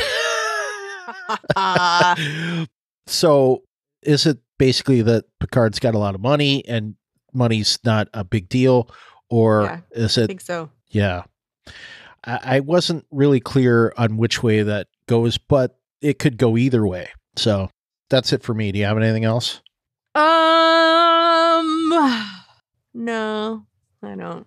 All right. So now it's time for our feedback section and open hailing frequencies. Our first is a voicemail from Cyberman.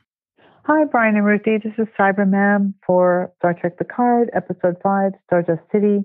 I'm going to give this episode a 7.5, raising a glass to poor Icheb. I was actually very upset and still am upset about the death of Icheb. I am a huge Voyager fan. I know inconsistencies, plot holes, etc., but I would follow Janeway anywhere. So I was very upset at the death of Icheb, and especially how he died. And I completely understand. And it is in keeping with Seven's character that she killed Jay. Because after all, Seven is pragmatic. Being Borg, she has a little less, she's not as worried about death.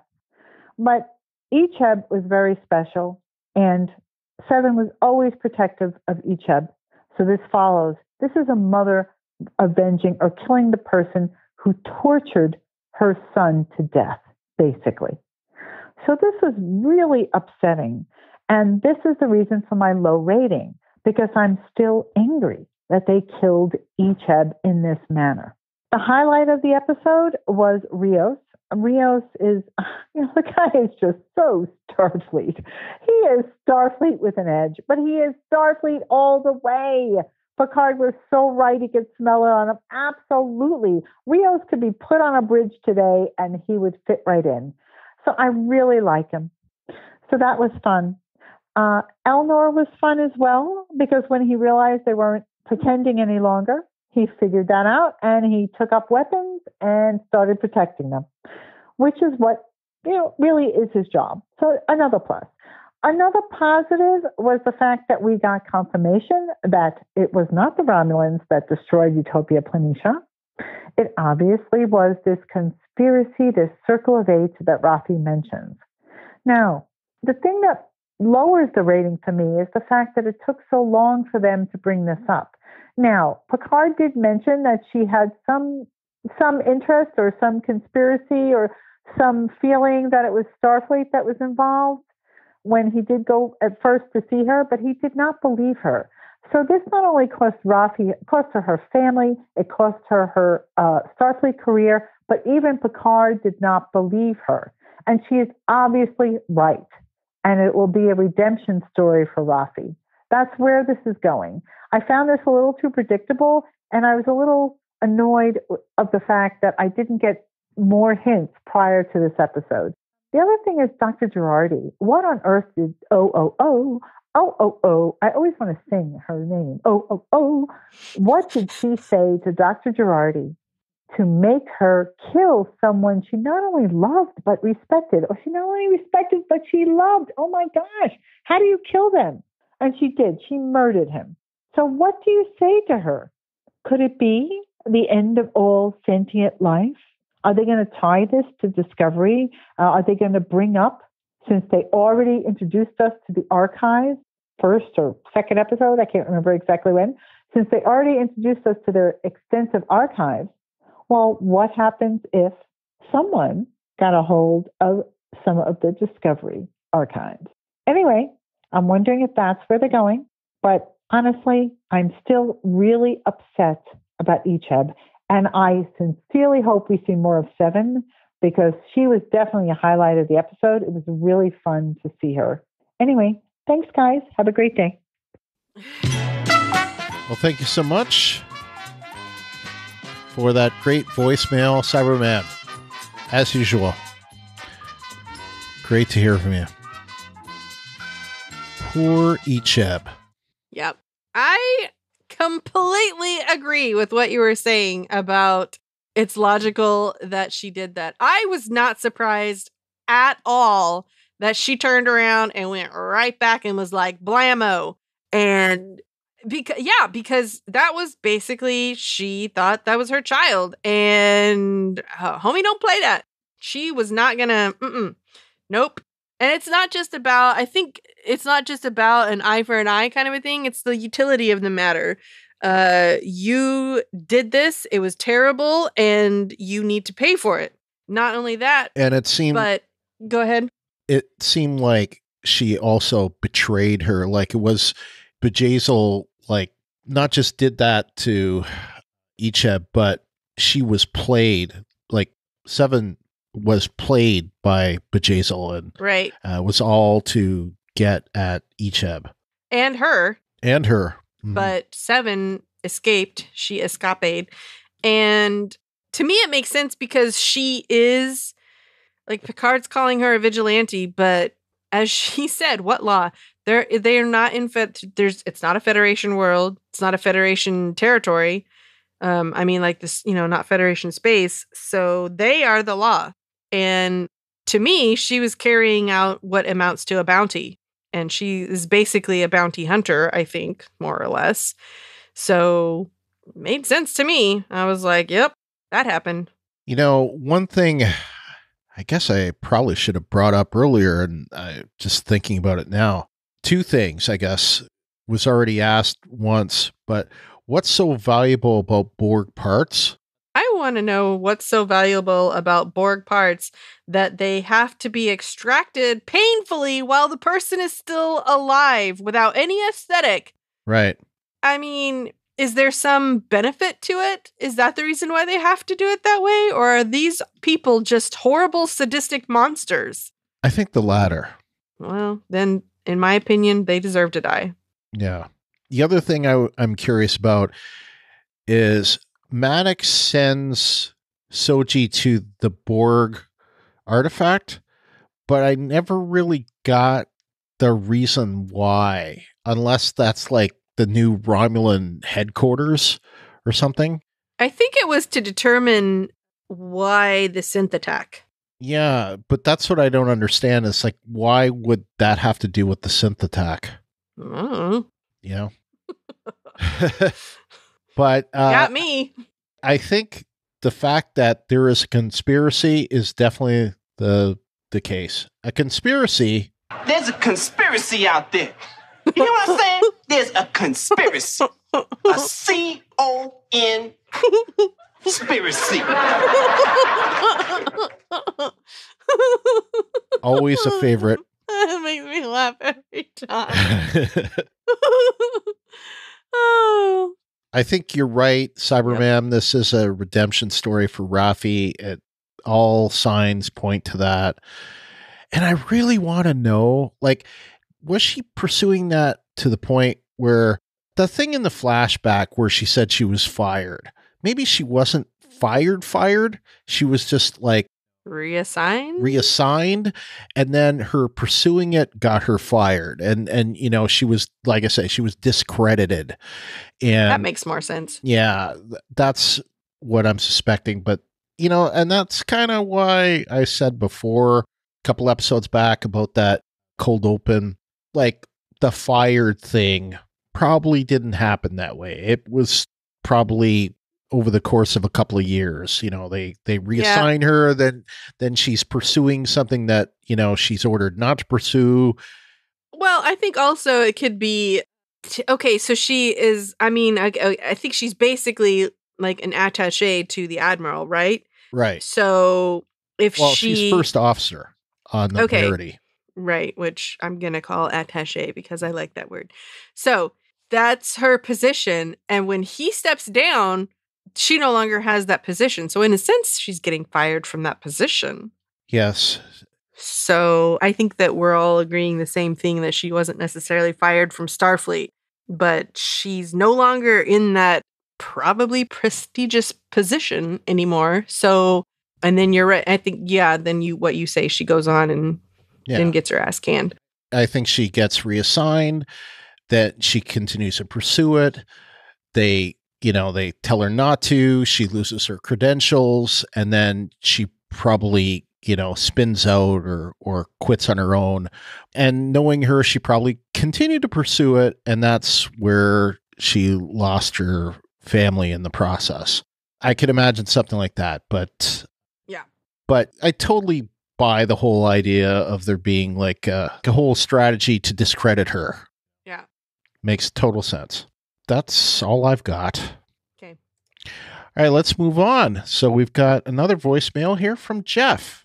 Hello, Star Trek fans. This is Jeff X-Force11 with my feedback on the most recent episode of Picard. I think they should have called this episode Everybody's Got Ulterior Motives. And I thought it was very telling how they kind of choreographed Agnes's descent here. And I'm interested to see some background to know what this Romulan group showed her and what it means. I think that aspect of the story is intriguing. What would cause her to kill the doctor that she loved and basically she worked with to create these two synths? It's just very intriguing that way. It was also cool to see 7 of 9 in kick butt action, and I really, really, really hope we get to see more of her, like joining the crew on a permanent basis. But there were some, cheesy aspects to this episode. The whole heist gone wrong was kind of cheesy, but I am enjoying this series. I want to see more. I just think maybe they could tell this story a little more logically or a little more put together than what they're doing. But overall, I am enjoying it. Those are my thoughts. X-Force11 is out. Well, thank you so much, X-Force11. I still can't get used to calling you that. Jeff, thank you so much. She can't be done, right? Who? She can't. Dr. 7 of 9. Oh, 7 of 9. I hope not.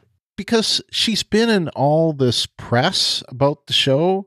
Yep. For her to just be here for like, one episode and 10 seconds of another, I can't see it. She's got to be there for longer than that. Otherwise, what's the point? I would have to think that before the season's out, we'll see her again. Maybe a couple more times. Yeah. I want to see all of the former Borg that we know and love. Hugh, 7. Yeah, definitely. That's it. Back together again, because each of them is dead. So that's it. I got nothing else. Any other Voyager Borgs? I mean, they did. There was that whole kid collective thing, but I don't think any of them stuck around with Voyager the way that each of did. Right. All right. So next, we've got a question from Edwin. Hello, Brian and Ruthie. This is Edwin again from Arizona. My question is, do you think Picard knew from the beginning that there was something kind of shady about Agnes, and he was just waiting for the right time to see what she was going to do? And that's my question. And thank you again. Bye. Well, I'm going to give you a little showcase award since it's a short one. Thank you so much for the question. And now it's time for the answer. No. I was going to be my answer. I don't think so. No. I don't think that he knew or suspected. If he did know, he wouldn't have left her alone with Maddox. So yeah, I definitely think that Picard trusted her.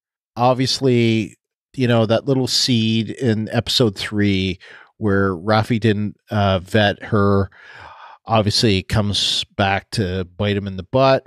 And it was telegraphed right from that. It was telegraphed from that, but then it was also telegraphed like big time from the expressions on her face that we could see that they could not. Yes. It was like, oh man, this girl. Yeah, she's going to do something. What's she going to do? And then, she did it. Yeah. So like I said, sad that they killed him off so quickly, but not at all surprised. Right. I agree. All right. So last but not least is Steve. Steve from OKC. Steve from OKC. Hey, Brian and Ruthie, it's Steve, and this is for episode 5 of Picard. I just want to give a few notes because I don't want to go too long. I really loved this episode. I loved everything about it. The fact that we get this kind of away mission, and it's kind of a heist kind of thing, but then you have the twist at the end with Seven having a deeper connection with Bjayzl, and then of course Dr. Girardi, curse your inevitable betrayal. But couple of things. Seven's comment about that she wasn't giving up there at the beginning was really great and very kind of almost a dig at Picard because he gave up.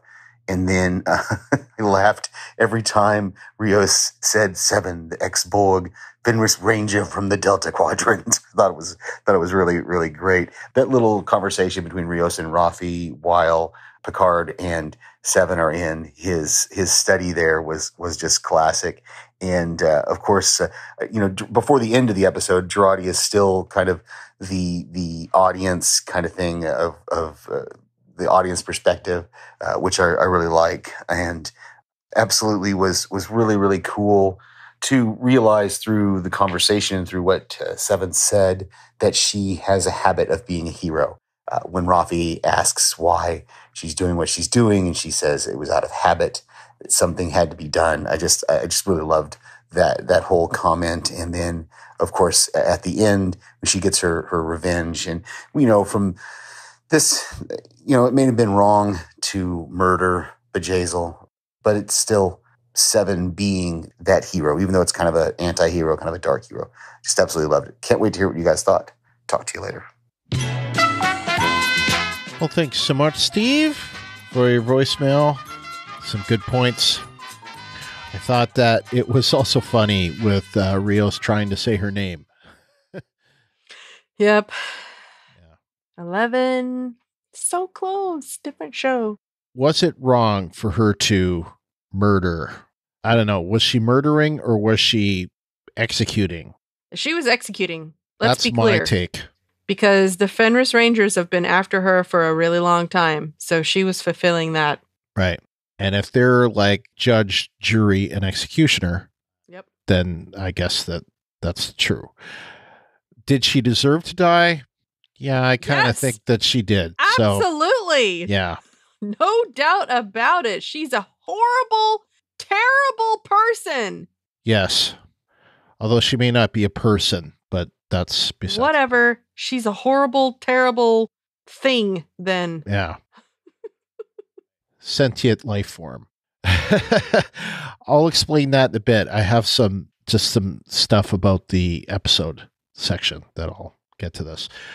All right. That's it for our voicemails. Our written feedback now. James, the Augmented Sailor, says, this episode was so great. To me, what the last episode lacked was made up for in this episode. We have an answer on where Girardi's disruptor came from during the shootout at the chateau. She had it with her, and the shootout was obviously a ruse to get her embedded with Picard's team. That would mean the silly writing trope about the sniper missing Zhaban because he bent down at precisely the right moment wasn't a silly trope at all. The sniper waited for just the right moment to make it look like a lucky miss to set the events in motion. I don't know about that. So basically you're saying that all those guys were sacrificial lambs. They were the Suicide Squad, basically? Come on. I mean, I know Romulans are hardcore, but I'm not sure that they would just send people off to, okay, you're going on this mission to die. Bye-bye now. Yeah, it definitely seemed that way. I mean, yeah, they all had the acid cyanide pills, but that's a little different than I'm planning on dying this mission. Not, oops, I got caught. Now I'm going to off myself. Yeah. I don't know. That seems a bit of a stretch. That's all I'm saying. Yep, I agree. All right, continuing. He says, I love that we get a bit of explanation as to why planets in the neutral zone and Romulan space have pretty much been abandoned. The Federation is taking care of its own, the Romulans are taking care of their own, and they're working together to remain separated. This also solves the money thing. These planets aren't part of the Federation. While people within the Federation may not need money, people like Rios that may have to go outside the Federation and aren't Starfleet simply need it to get around with planets that do use it. Picard is becoming more and more confident in his decision-making. I'm sure that those that question his acting will just say, his acting is getting better. I wholeheartedly disagree. I also like that when he went a bit over the top in his acting, like the sinister character at Stardust City, it shows us as the omnipotent observer that he's a good guy playing a bad guy, as well as giving a wink to the silliness of the original casting if a Brit to portray a Frenchman that has admittedly said he can't do a French accent. Yes, and we've already seen that he can't speak French either. I personally feel like this was a choice Sir Patrick made on how to portray that scene. And I totally agree. That was by design. How believable would it have been for Picard to play it with a brilliant French accent? It wouldn't work because you've got this Frenchman who talks like a Brit. So I agree with you, James. I personally feel like this was a choice Sir Patrick made on how to portray that scene. Although I'm sure we'll hear some negativity about how it's bad acting. Yes, we have. Not to point fingers at anyone here, but I'm sure it will be brought up by, I thought he was going to point it at some of our listeners, but instead he's pointing at it among the toxic fandom like old Buckethead. That's, of course, Doomcock. Not to give him a name, but we have to. One thing I'd like to see explained next episode is Maddox's death. How is Girardi going to cover her tracks, and how will the crew not be aware that some foul play happened there? Exactly. Especially with the deactivation of the ETH and EMH when they both sensed something was up. I'd give it a no or NGE, but it was the end of the episode, so we'll see what comes of that. It may quickly become that no or not good enough, depending on how it's handled. Can't wait to hear everyone's thoughts. BM, RR, I'm guessing we're in for another long ride, smiley face, smiley face. I said, I'm pretty sure it was the EMH she deactivated both times, not the ETH. Yeah, the ETH has like this long, like woolly hair. So it's definitely not it wasn't the ENH, it was the EMH in both cases. He reacted to a psychological emergency and a psychiatric emergency. Right, psychiatric. Yeah. And he reacted to a psychiatric emergency both times. Then the second time he was like, "Oh crap, what are you doing?" Yeah. Also, I think you're really wearing out this whole initial thing. Just because JL puts up with it, that doesn't mean we will. Yeah. Don't call me BM again. I have enough trouble with my own bowel movements. I don't need to be reminded of it. Oh, gosh. Or we'll be asking who shot JR. Yes. Yes. Old Dallas reference, but in your case, James, it fits. In your case, James, we're talking about you. Yes. I'm sure we will talk about it on tomorrow's Patreon. So you'll hear about this, but we said this beforehand. So. Oh, you'll hear about it and then you'll hear about it again. All right. That's it. Okay. Next, we have Brian from Hawaii, who says, I'm really enjoying the last 2 episodes much more than the first 3. Being in space and having missions to complete brings this closer to Star Trek. I can't wait to find out just what Agnes was shown that forced her to kill Maddox, someone she obviously loved. I'm still wondering just why Borg implants are so valuable and who wants to buy them, too. Yeah. Yeah. I am also disappointed that they stretched the clearly 2-part opener into 3 episodes because I agree that it just didn't work out as well. Yeah, it's almost like this stuff should have been a short track or something, you know? Yeah, I don't know. They should have just left it as 2. I don't know. I just, it didn't work. Like that whole conversation in front of Starfleet headquarters could have been a short track, and the attack could have been a short track.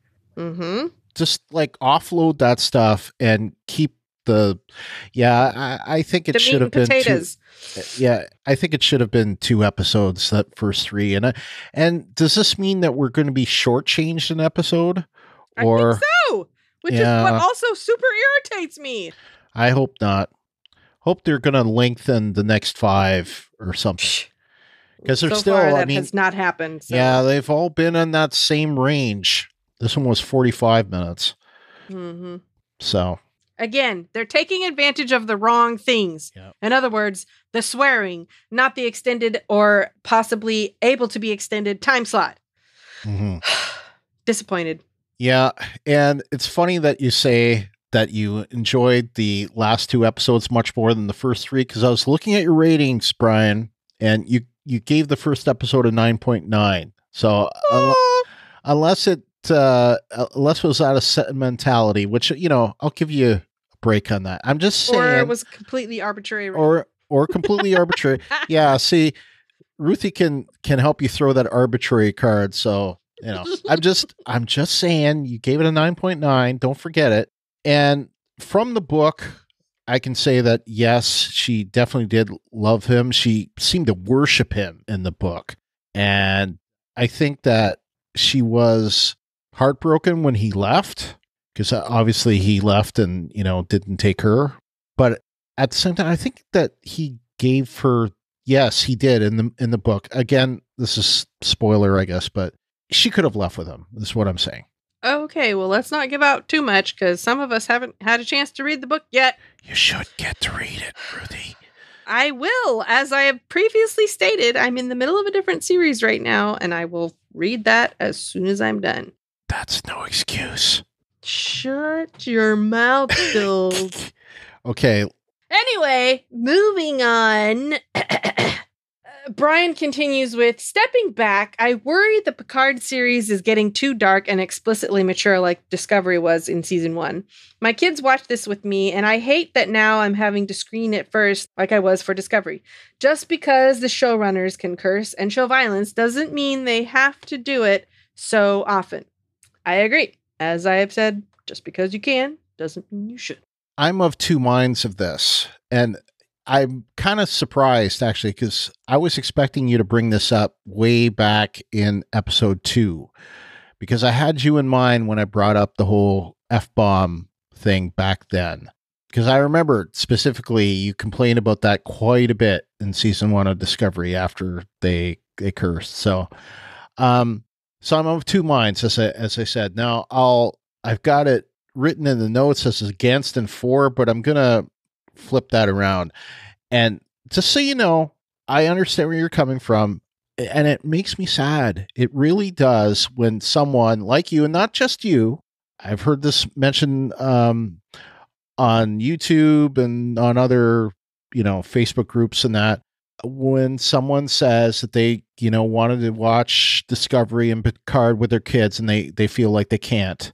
And just to show you where I'm coming from, I talked about this actually this week on another podcast. I had recorded a podcast a few weeks ago and it finally got released this week on Trek FM, the Patrons Roundtable. We talked about the first couple of episodes on there, and I talk about that on that. And I spoke for you and other people in that episode, Brian. I said the same kind of things. I was disappointed that they did that. And I kind of was disappointed when I first heard them throw the F-bomb, because I was kind of like, oh man, can't they learn from that? But at the same time, at this point, and I've read and watched things that like Chabon has said and Akiva Goldsman have said about it. Goldsman and Frakes were on the Deadline podcast about Picard this week talking about it. And I realize that's not what you want, but this is an adult drama. It's rated TVMA. So it's not a watch it with the kids show. The content is not watch it with the kids. So like my take on it is that if they did it in a more kid-friendly way, they couldn't cover this particular subject matter, or if they did, it probably wouldn't be as good. That's not to say that they couldn't make a good show or even a better show that didn't have this adult quality. And, in some ways, again, to take your side, I think they're like stabbing themselves in the foot a little bit, because I think to get that wide consensus show, that people will talk about, I think that they need to do this and they need to cover these things, but they don't. So I pulled something that Michael Chabon said on Instagram. I'm not going to read the whole thing, and this is actually condensed from what he said, but I'll just read a couple of lines of it. He said, "I'm not unambivalent about the violence myself. The choice was not made lightly, though it was made collaboratively and with a good deal of conversation and debate among the creators. It's not there simply because we can, or because we're trying to be in, swearing like the in kids do," I think is what he meant. That he kind of is on the side of not doing it, but in the end, they decided as a team that they were going to do it. So it's just one of those things. And he also felt like with the violence, because they only had so much time to show that pain that Seven had portrayed, getting right in there and to show like this awful thing, he said that it seemed to make it come home a little bit. So anyway. Okay. So then Brian continues. Responding to your comment in last week's podcast, yes, I agree. Stewart delivered the "I may not pass this way again" line expertly in episode 4. Like Fred, I'll stop complaining about this going forward, but I disagree with you that he was acting competently during most of the first 3 episodes. Questionable writer's choices notwithstanding. Now, before we comment about this, I'm going to read you another piece of feedback that we got from our feedback form at talkthroughmedia.com/feedback. Because it's directed at us, not at you, Brian from Hawaii, or Fred from the Netherlands, at us. Kriega from Canada sends us a message, and they say, "I don't care if you guys wish to sit there and waste time complaining about acting. The important question is, do you find the story engaging or not? Do you want to see what happens next? If the answer is no, then move on. I, for one, am enjoying the ride. It's nice to be in this universe again. The characters will grow with the story, and hopefully CBS gives them the room they need to tell the story. Appreciate that we are getting more time with Picard. To complain too much in one season might be all we get." So basically, Kriega was criticizing Ruthie and me for criticizing Picard's acting. And I confirmed this in a reply. And yeah, they said that we were doing it. So just wanted to, Yeah, thanks, you guys. You're giving us a bad rap. FYI, that's not us. We are not complaining about the acting. We think the acting is fine. we think the acting is great, not just fine, at least in my case. Well, yeah, okay, great. But yeah, we're not the ones who think it's terrible. Yeah. Those are some misguided people. Just because a few misguided people, sorry, we know a couple you of guys, squeaky wheels. Yes. Anyway, I sent Kriega a reply after receiving this message just to make it clear that this was a few listeners that were complaining about the acting, namely Brian and Fred. Not this Brian, but Brian from Hawaii and Fred, not us. Now, we did complain about the direction they had taken with the Picard character. Specifically, I did. And Fred mentioned this earlier, that I spent 15 minutes complaining about it. And, I was a little butthurt, okay? I'll admit it. But I'm also upset about it. I don't like it. Yeah. So there. Yeah. Sorry. Not sorry. I'm still disappointed in it, but, then again, it would be a very different show if Picard was the same Picard that we knew back in, 1993. But people do change, and obviously he was dealt a devastating blow, and that's all you can say. But to answer the question, the important question, yes, I find the story very engaging, even before this past episode, and I definitely want to see what happens next, especially after this episode, the way things end. It's like, oh, I was betraying. Yes, wasn't surprised, but I was surprised that she killed Maddox. I was just surprised at that. So I really want to know what's going to happen next time. So yeah, we wouldn't be talking hours upon hours talking about this show if we didn't love it. So, but as far as the bad acting, let's just agree to disagree, guys, and move on. Drop it. Yes. Yeah, I don't want to talk about it ever again. Ever. I'm over it. I'm sorry. I'm over it. Yeah. You guys think they're terrible. We think they're good. Every single episode so far, we have gone back and forth about this. It's terrible acting. Well, it's not terrible acting. Sorry, you guys are wrong.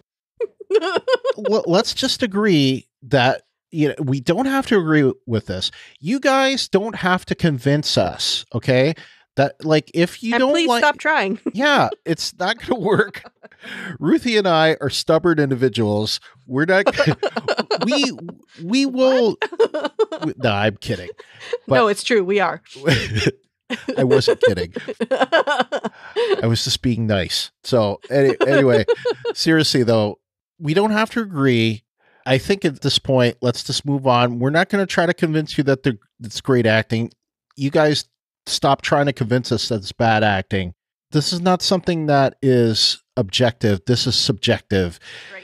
It's opinion, and we have our opinions. You guys have your opinions. Let's just agree to disagree. That are right. Yeah. Don't. Sorry. Just don't. Sorry. Okay. Let's move on. Oh my goodness. All right. Jim from Florida says, in all, the episodes are getting better. The timing of each episode is starting to make more sense. And I'm still looking forward to next week's episode. So again, 7 out of 10. Daniel from the UK says, Rafi's scene was incredible. I love how Picard knocked at her bedroom door and she was almost like a teenage daughter telling him to go away. The show just gets better. Same thing that Jim said. Yeah, and to that I would say not almost like a teenage daughter telling him to go away. It sounded exactly like a teenage daughter telling him to go away. Yep. Leave me alone. I'm mad. I need to sulk for a little while. Yep. I get that. Sometimes I just want to be mad. I understand it's not rational. The logical side of my brain completely gets that. But the illogical side of my brain is like, don't care. Just want to be mad. Illogical. Yep, that's exactly right. Sometimes it happens. Anyway, LT from NC says, there are no hard no's this time, just lots of questions. Is it just me, or is Picard, and Elnor the only ones without a hidden agenda? Maybe.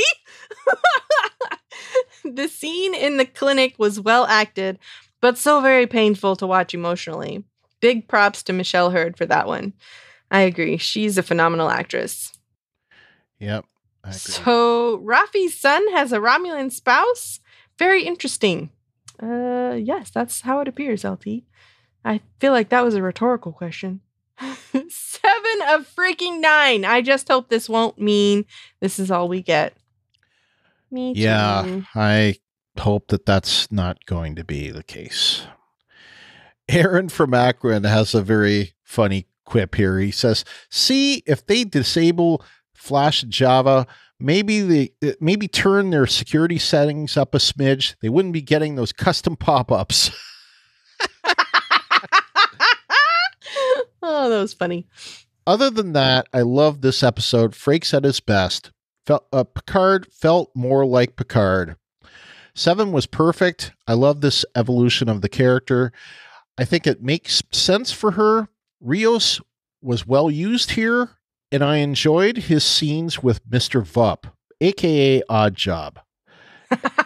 Elnor's confusion was even perfect given how much he is a fish out of water and has been shielded from the world outside the nuns. I agree.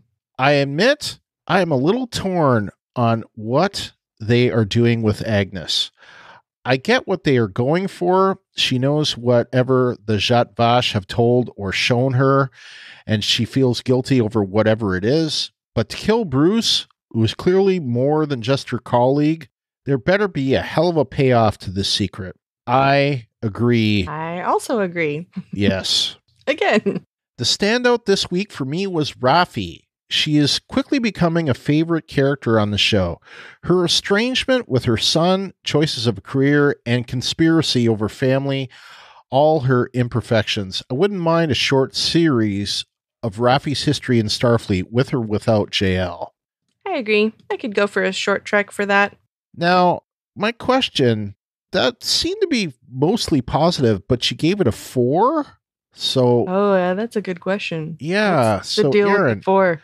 Was the 4 just what? Because of the Flash and Java?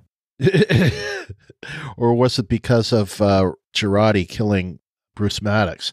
I don't know. So that's my big question is where did the, unless that was a typo. So. Oh, yeah. Maybe you meant to type 9. All right. I have to say I agree. I think this evolution of 7's character was pretty perfect. She was always the most logical character on Voyager. And pragmatic. If someone else said pragmatic, I agree. To me, her being the judge, jury, executioner type is very pragmatic. Ain't nobody got time for long, drawn-out trials where people with XYZ resources might weasel out of justice. Mm-hmm. And not only that, 7 specifically knows that she's guilty. Yep. She doesn't need any other evidence. Okay, moving on. Mark DeCote says, this episode felt more like a spin-off of Valerian and the City of 1,000 Planets. I'm enjoying this story, but it's not Star Trek. Well, it's not the Star Trek that we're used to. It's certainly not Starfleet. I think this is the second episode in a row where we didn't see any Starfleet characters in it. So yeah, well, not any current Starfleet characters. Right. Obviously, there are all former Starfleet characters on the ship. Yes, exactly. But nobody current. So nobody has a badge, right, so to speak. I agree with that to an extent, but it still feels like Star Trek for the times. Things are complicated these days. So to me, I think it fits. But teach his own. I understand, you and maybe other people don't feel it that way. I do want to see it coming back to that positive type of image that we get from Star Trek. So hopefully we'll get there. If they ever do a Pike series, hopefully we'll get it with that.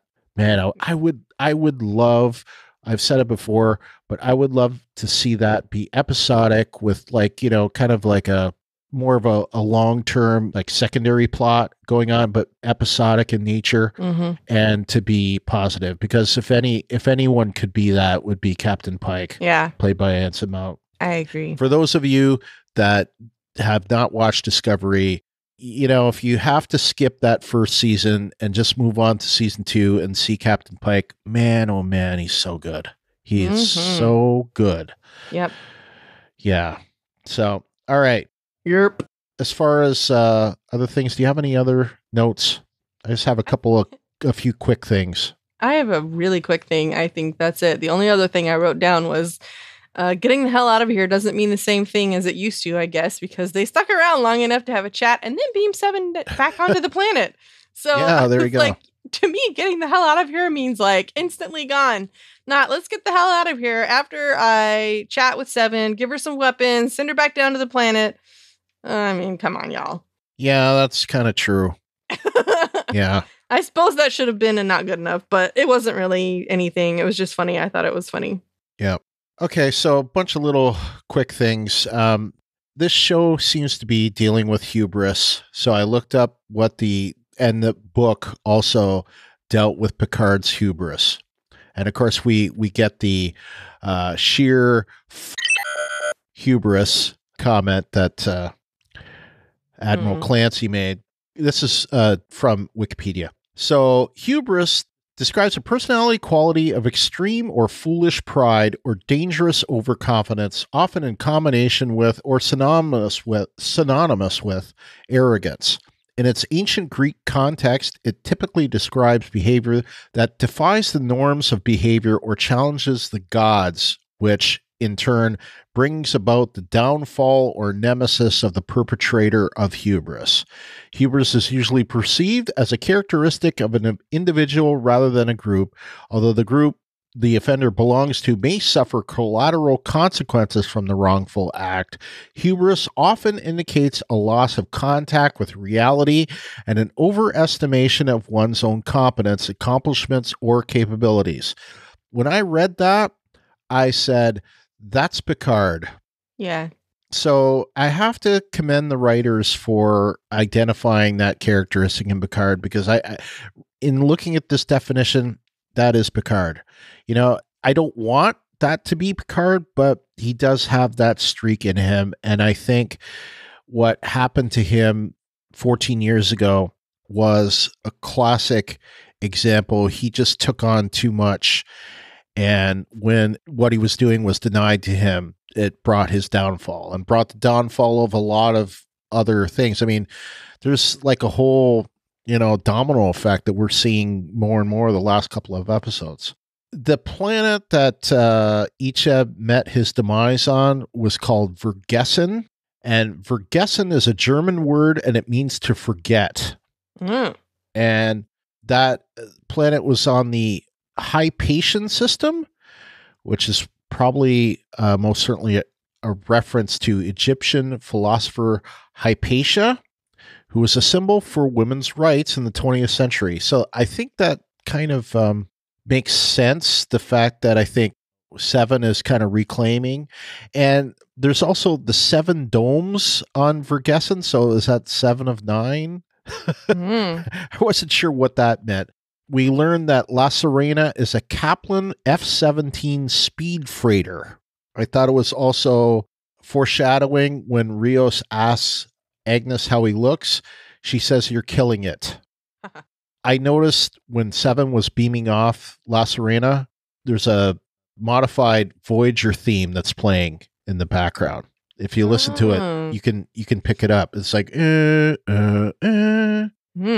And Maddox solves one mystery.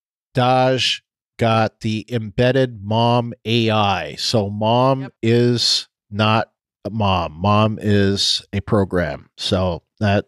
I'm pretty sure Soji has it too. Yes. Well, we already said that, like when she called her mom and her mom immediately put her to sleep. That was pretty foretelling there. All right. So let's move on to shipwide announcements. We don't have much, but deadlines, Star Trek Picard podcast, which obviously they have ties to CBS. They're sponsored by CBS, but they're obviously really sponsored by CBS, not like we are, which, we have that, hey, go to talkthroughmedia.com/CBS and sign up. No, they're getting commercials and all that stuff on there. So, they're special. Anyway, so I learned something interesting. It turns out that the character of, what was her name again? Which one? The Vajazel. Is that it? Which every time I hear Vajazel, I think Vajayjay. That's exactly what I was thinking. Oh, that's so terrible. I know, but I thought it was interesting to find out that originally the character was written to be Cation. And Cation, we've heard them, mentioned before. We've seen them a little bit. Like, I think they were in Star Trek 4 in the background, but in Discovery, that one guy mentioned a Cation roommate. Anyway, Cations there were some characters that were bridge officers on the Enterprise in the animated series. That's where it comes from. But anyway, they're basically humanoid cats. And apparently it was originally going to be all CGI'd, so it was heavy computer animation going on. And, she was going to, I guess, wear the whole motion capture stuff, but they didn't have the budget for it. So they had to scale it back. So the only thing that we see on her that makes me think that she might not be humanoid or human is she had some really long claw-like fingernails, right? I saw those, but then I thought that they were sort of like attachments on her fingers.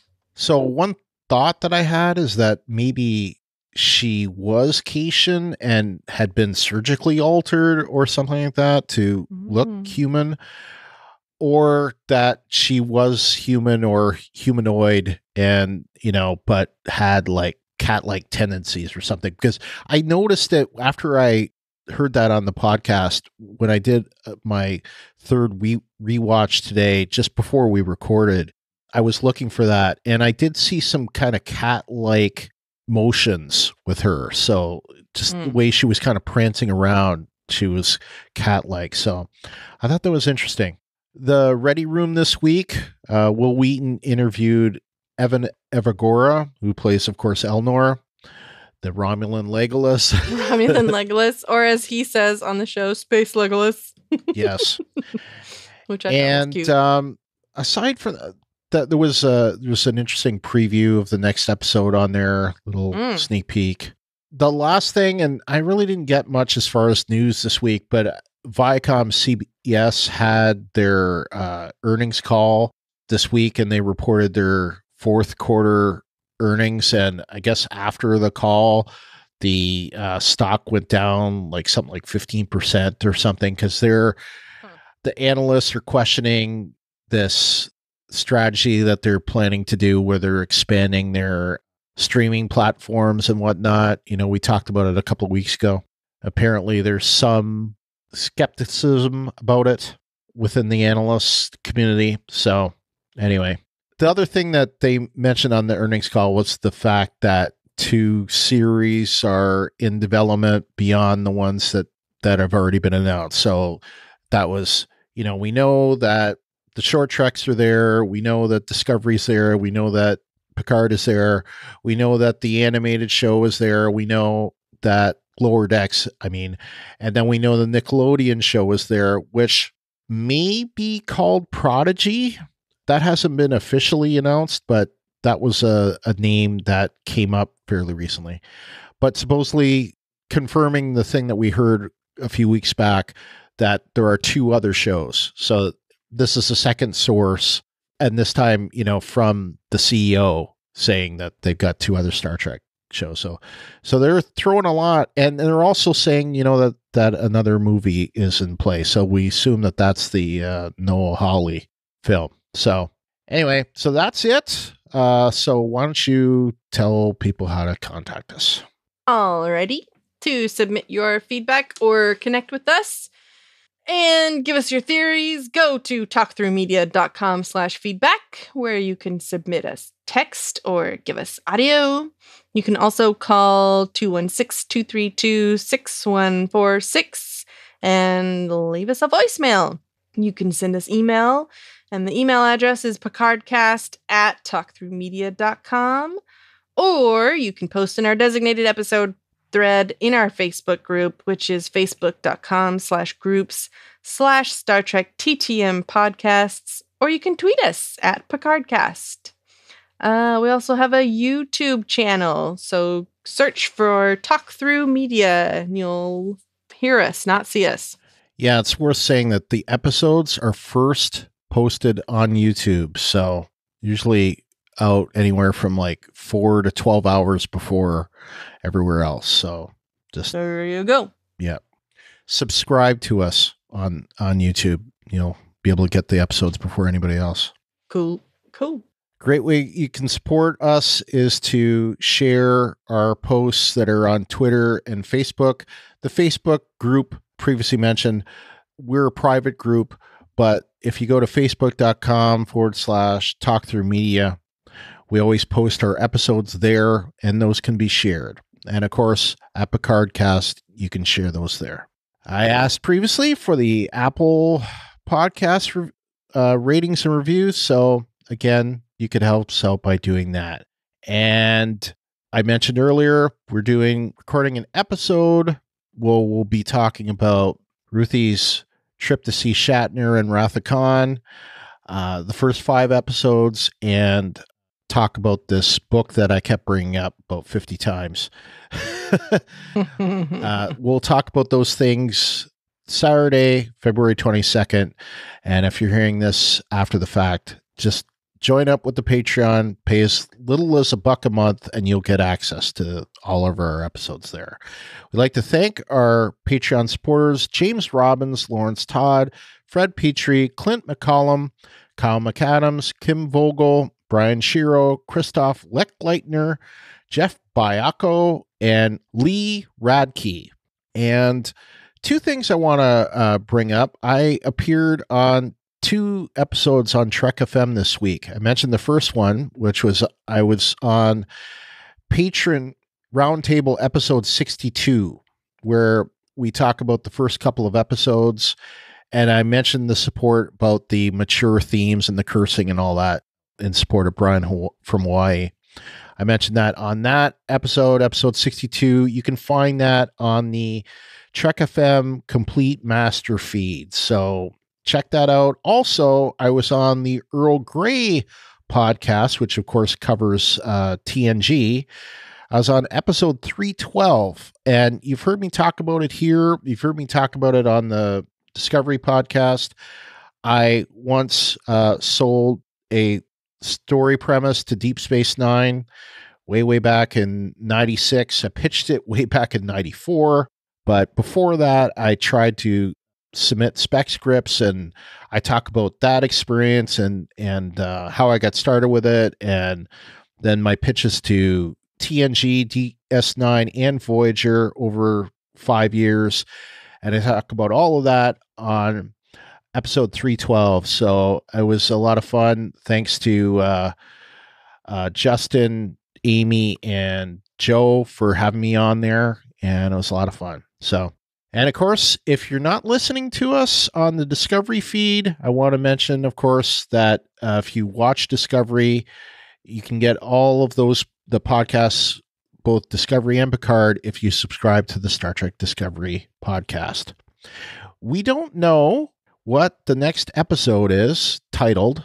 We don't know who's written it, and we don't have a description, but we do know it's directed by Maya Vervillo. So that's about it. And so until next time, I'm Brian. And I'm Ruthie. Peace and long life. Live long and prosper.